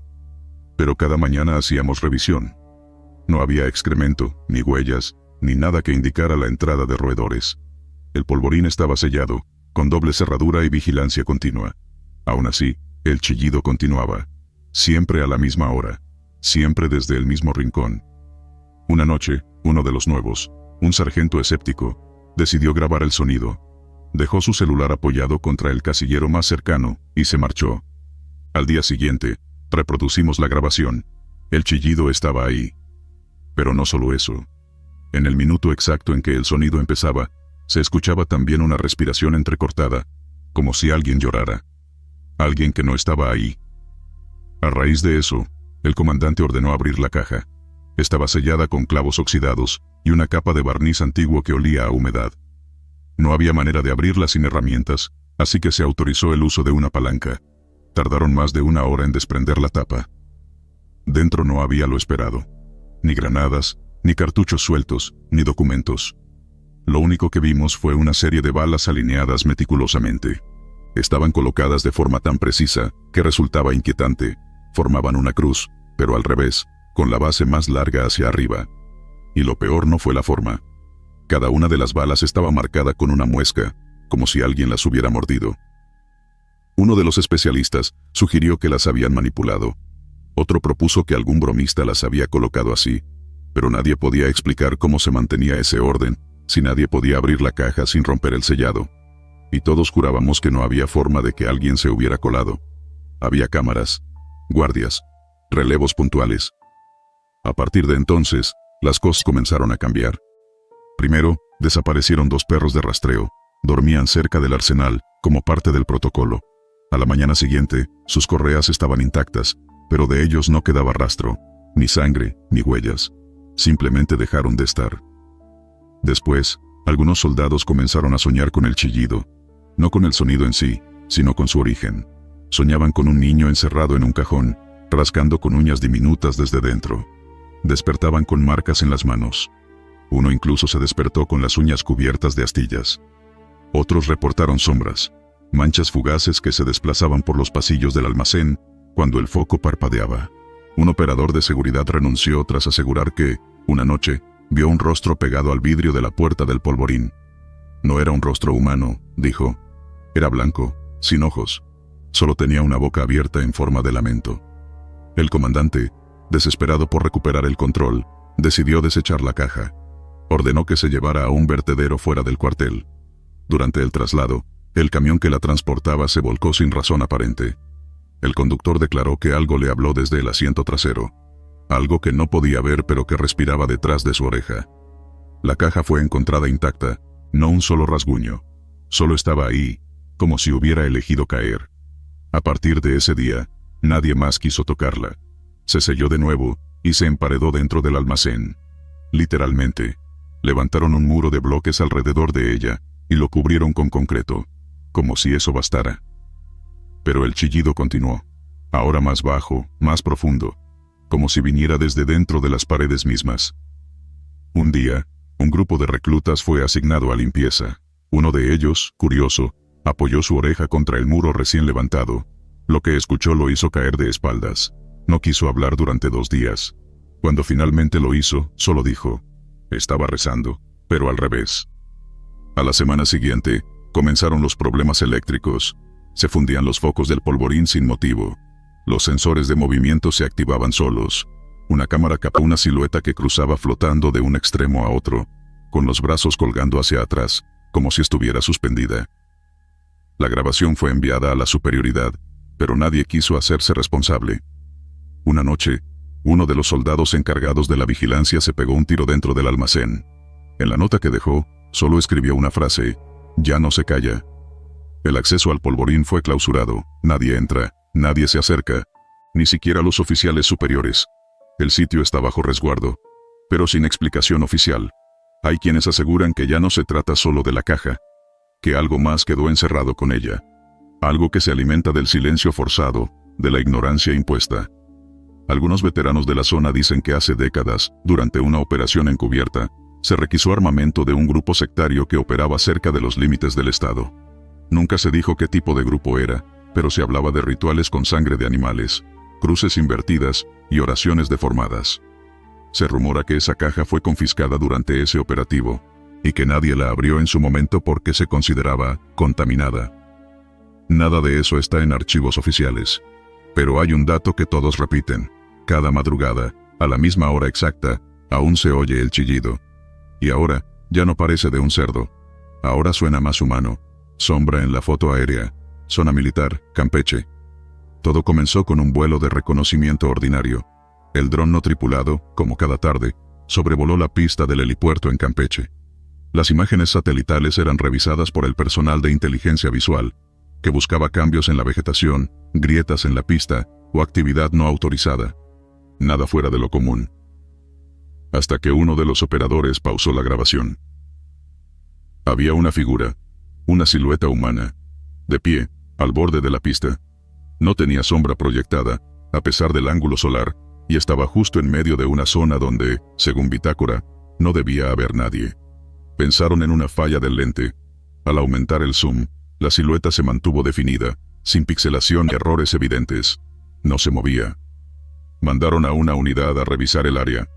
El escuadrón hizo un recorrido a pie. No hallaron nada. Ni huellas, ni calor residual con la cámara térmica. Recorrieron la zona 2 veces. En la tercera vuelta, uno de los soldados se detuvo. Dijo que sentía que alguien lo observaba, aunque estaban solos. Otro agregó que, al acercarse a la pista, le dolía la cabeza y le sangró la nariz sin razón. Se le ordenó regresar. Mientras tanto, en la sala de monitoreo, alguien intentó borrar la silueta digital para limpiar la imagen y enviarla al archivo. El software colapsó. Pantalla negra. Reiniciaron. Intentaron usar otro programa. El resultado fue el mismo. Cuando llegaban al cuadro donde estaba la sombra, todo el sistema se congelaba. Optaron por tomar una nueva imagen desde otro ángulo y a diferente hora, pero allí seguía. Esa figura estaba en el centro de la pista, ligeramente ladeada, como si caminara, aunque no mostraba movimiento alguno. El detalle era escalofriante. No tenía rostro. Las cámaras de seguridad del helipuerto no registraban nada extraño, ni un paso, ni una figura, ni una señal de alteración. Todo parecía en calma, pero cada nueva fotografía aérea revelaba la presencia. A distintas horas, bajo lluvia o con cielo despejado, a veces estaba más cerca de los hangares, otras, al borde del campo. Una vez apareció justo al lado de un helicóptero sin tripulación, como si esperara. Los superiores exigieron explicaciones. Se enviaron técnicos civiles a revisar los drones y los programas. No encontraron errores. Los discos donde se almacenaban las fotos comenzaron a fallar. Algunas carpetas desaparecían o se corrompían. Incluso si perdió información previa al primer avistamiento, como si la figura alterara archivos antiguos. Cuando intentaban imprimir alguna imagen, la silueta salía más nítida, más oscura, más real que todo lo demás. Una madrugada, un soldado en la torre de control informó haber visto una persona caminando por la pista. Pensó que alguien se había extraviado. Bajó a investigar. Llevaba lámpara y radio. Nunca regresó. La búsqueda duró toda la noche. Su radio fue hallada junto a la pista, encendida. Emitía estática. A la mañana siguiente, al revisar las imágenes del dron, apareció una nueva fotografía. La figura seguía allí, y ahora tenía otra a su lado, más baja. Ambas sin rostro. Ambas de pie, quietas, pero con la postura de quien está a punto de avanzar. Cancelaron todos los vuelos. Se ordenó el cierre temporal del helipuerto. Pero las cámaras internas no dejaron de enviar registros. Aunque no había operaciones, los drones seguían captando a las figuras en el terreno. En una secuencia, se veía cómo cambiaban de lugar de un día a otro. Nunca durante el vuelo, solo en las tomas ya guardadas, como si se movieran después de ser fotografiadas. Uno de los ingenieros propuso volar manualmente un dron desde una terminal desconectada del sistema principal. Lo hizo. En tiempo real, no se observaba nada. Cielo despejado, pista limpia. Pero al revisar el video grabado, allí estaban. La imagen mostraba a las figuras, y una tercera, a unos metros detrás. Esa nueva figura parecía distinta, no humanoide, sino alargada, casi fundida con la sombra del helicóptero estacionado. Un capitán sugirió destruir el sistema completo, quemar discos, formatear servidores, aislar el helipuerto, pero el daño ya estaba hecho. Los equipos no respondían como antes. Las cámaras instaladas apuntaban solas hacia la pista, aunque se les reprogramara. Los micrófonos captaban murmullos leves en horas sin operación, como si alguien caminara en grava. Una madrugada, la bocina de emergencia del hangar se activó sin razón. Cuando corrieron a desactivarla, encontraron huellas en la tierra suelta. Huellas descalzas, que terminaban justo en la puerta cerrada del hangar. Decidieron tapiar la entrada, inutilizar la torre, apagar todo. Pero el generador del helipuerto se encendía solo por las noches. Alguien sugería que la presencia no estaba en la pista, sino en el sistema, en las grabaciones mismas. Que quizá nunca hubo una figura física, sino una especie de residuo digital, de algo que sí ocurrió en otro momento. Al revisar archivos antiguos de vuelos anteriores a la instalación militar, encontraron una imagen similar, fechada muchos años antes, cuando la zona aún era terreno virgen. La misma silueta, en la misma pose, en el mismo sitio. Eso desató un miedo que nadie supo manejar. El comandante ordenó la clausura definitiva del helipuerto. Las imágenes satelitales dejaron de tomarse. Se selló el perímetro y se desvió toda operación aérea a otra base. Se instaló una cerca de alambre y se colocaron letreros de «Zona inactiva, acceso restringido».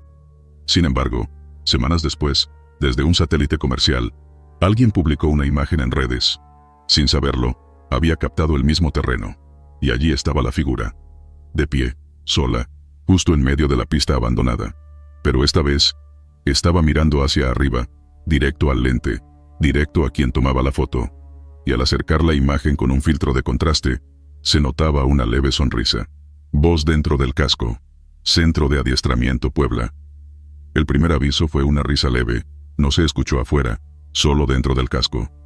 El soldado llevaba 3 semanas en el centro de adiestramiento, en una etapa intensiva de práctica física y simulacros nocturnos. Era un casco estándar, sin marcas ni daños visibles. A él se lo asignaron al llegar. Era incómodo como todos los demás, pero funcional. Lo que empezó a hacerlo diferente fue la voz. No sonaba como una interferencia de radio, no era una alucinación causada por el cansancio o el estrés. Era clara, femenina, suave, pero con un tono que no coincidía con ningún rostro que él conociera. La escuchó por primera vez en plena marcha. ¿Por qué llorabas en el patio aquella tarde?, le preguntó. Pensó que alguien lo estaba molestando. Se quitó el casco y miró alrededor. Todos iban concentrados, nadie se reía, nadie tenía el rango de confianza para hacer bromas así. Guardó el comentario para sí. La segunda vez ocurrió durante una práctica de tiro. Estaba arrodillado, con el rifle en posición. Justo cuando apuntó, la voz repitió. ¿Y ese dibujo que escondiste debajo del colchón? Era bonito. ¿Te daba vergüenza? El disparo falló. Lo regañaron por falta de concentración. Ese día revisó su casco por dentro, buscando micrófonos, una grabadora, lo que fuera. Nada, solo su sudor y el interior acolchado. Lo comentó discretamente con su compañero de litera. Este se rió, sugirió que probablemente alguien estaba usando frecuencias para jugarles bromas. Pero la voz nunca salía por audífonos o radios, solo cuando el casco estaba puesto. Cuando se lo quitaba, todo quedaba en silencio. Se podía escuchar el viento, las pisadas, los gritos de los instructores. Pero con el casco puesto, la voz volvía. Y no solo susurraba. A veces parecía respirar. Le dijo su nombre, uno que nunca usaba, un apodo de la infancia que solo su abuela fallecida conocía. Y de pronto, en las noches, la voz le hablaba de lugares de su niñez, de su perro viejo, de una vez que se cayó en el mercado y le sangró la rodilla. Detalles íntimos, imposibles de adivinar. Una madrugada, lo encontró despierto en su litera con el casco entre las manos. No me deja dormir, me dice que no la ignore. Uno de los soldados, queriendo calmar los ánimos, propuso cambiarle el casco. Se lo prestaron. El nuevo era más pesado, olía a polvo viejo. Sirvió unas horas. Luego la voz volvió. ¿Creías que con eso me ibas a callar?, susurró. La situación empezó a tornarse preocupante cuando el soldado comenzó a aislarse. No hablaba mucho, evitaba las prácticas que requerían el casco. Pedía tareas administrativas o vigilancias sin equipo. Un superior notó la conducta extraña y lo mandaron a revisión psicológica.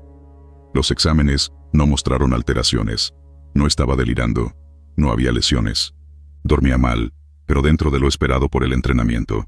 Los médicos descartaron esquizofrenia o cualquier episodio disociativo. Entonces, un grupo de compañeros decidió hacer una broma para quitarle la atención.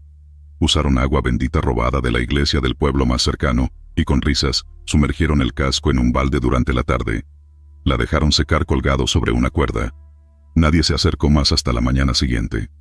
Cuando lo recogieron, el casco tenía algo nuevo por dentro. No era pintura, ni marcador. Era como hollín, tierra húmeda, dibujada con un dedo tembloroso. Decía, «No me tapes la boca». Uno de los soldados juró que, al tocar la inscripción, escuchó un susurro que no venía de ningún lado. A partir de ese momento, el casco quedó apartado. Nadie lo quería usar. Se reportó como dañado, y lo guardaron en la bodega del almacén. Sin embargo, en la bitácora de incidentes internos, comenzaron a aparecer notas vagas. Lamento inexplicable en pasillo posterior. Sonido dentro del almacén sin causa aparente. Personal escucha murmullos al pasar junto al equipo retirado. La jefatura ordenó una limpieza del sitio, creyendo que era paranoia colectiva. Pero los encargados del aseo se negaron a entrar. Uno de ellos alegó que, al tomar la linterna, escuchó la frase: «Aquí nadie me escucha». La voz no volvió a hablarle directamente al soldado, pero los que dormían cerca de él comenzaron a tener pesadillas. Una figura agachada, con el rostro cubierto por un casco militar, llorando. Las pesadillas eran tan precisas y similares entre soldados distintos, que uno de los instructores pidió una rotación del pelotón. Un mes después, el casco fue robado o desapareció del almacén. El responsable nunca se identificó. En las grabaciones, no hubo registros de movimiento esa noche, como si las cámaras se hubieran congelado durante 3 minutos exactos. Al revisar el almacenamiento, el reloj digital marcaba una hora que no coincidía con la del servidor central. Fue el único equipo perdido en ese turno. No se volvió a reportar actividad anormal. Sin embargo, años después, en otro centro de adiestramiento, un recluta fue trasladado de emergencia por un colapso nervioso. Afirmó que una voz femenina, desde dentro de su casco, le hablaba de una bicicleta roja y una tía que murió quemada, aunque él nunca lo había contado a nadie. Lo único que dijeron los médicos fue que el casco tenía una inscripción por dentro, apenas visible a contraluz. No me tapes la boca. Desde entonces, cada tanto, aparece un informe aislado. Un casco cualquiera. Una voz femenina. Detalles íntimos. Y una frase recurrente, que parece tener voluntad propia. Nadie ha podido rastrear su origen. Nadie ha querido buscar más allá. Pero en algunos centros, si uno pregunta al personal más antiguo, aún murmuran con incomodidad. Hay uno que no debes usar, porque ese no protege, solo escucha.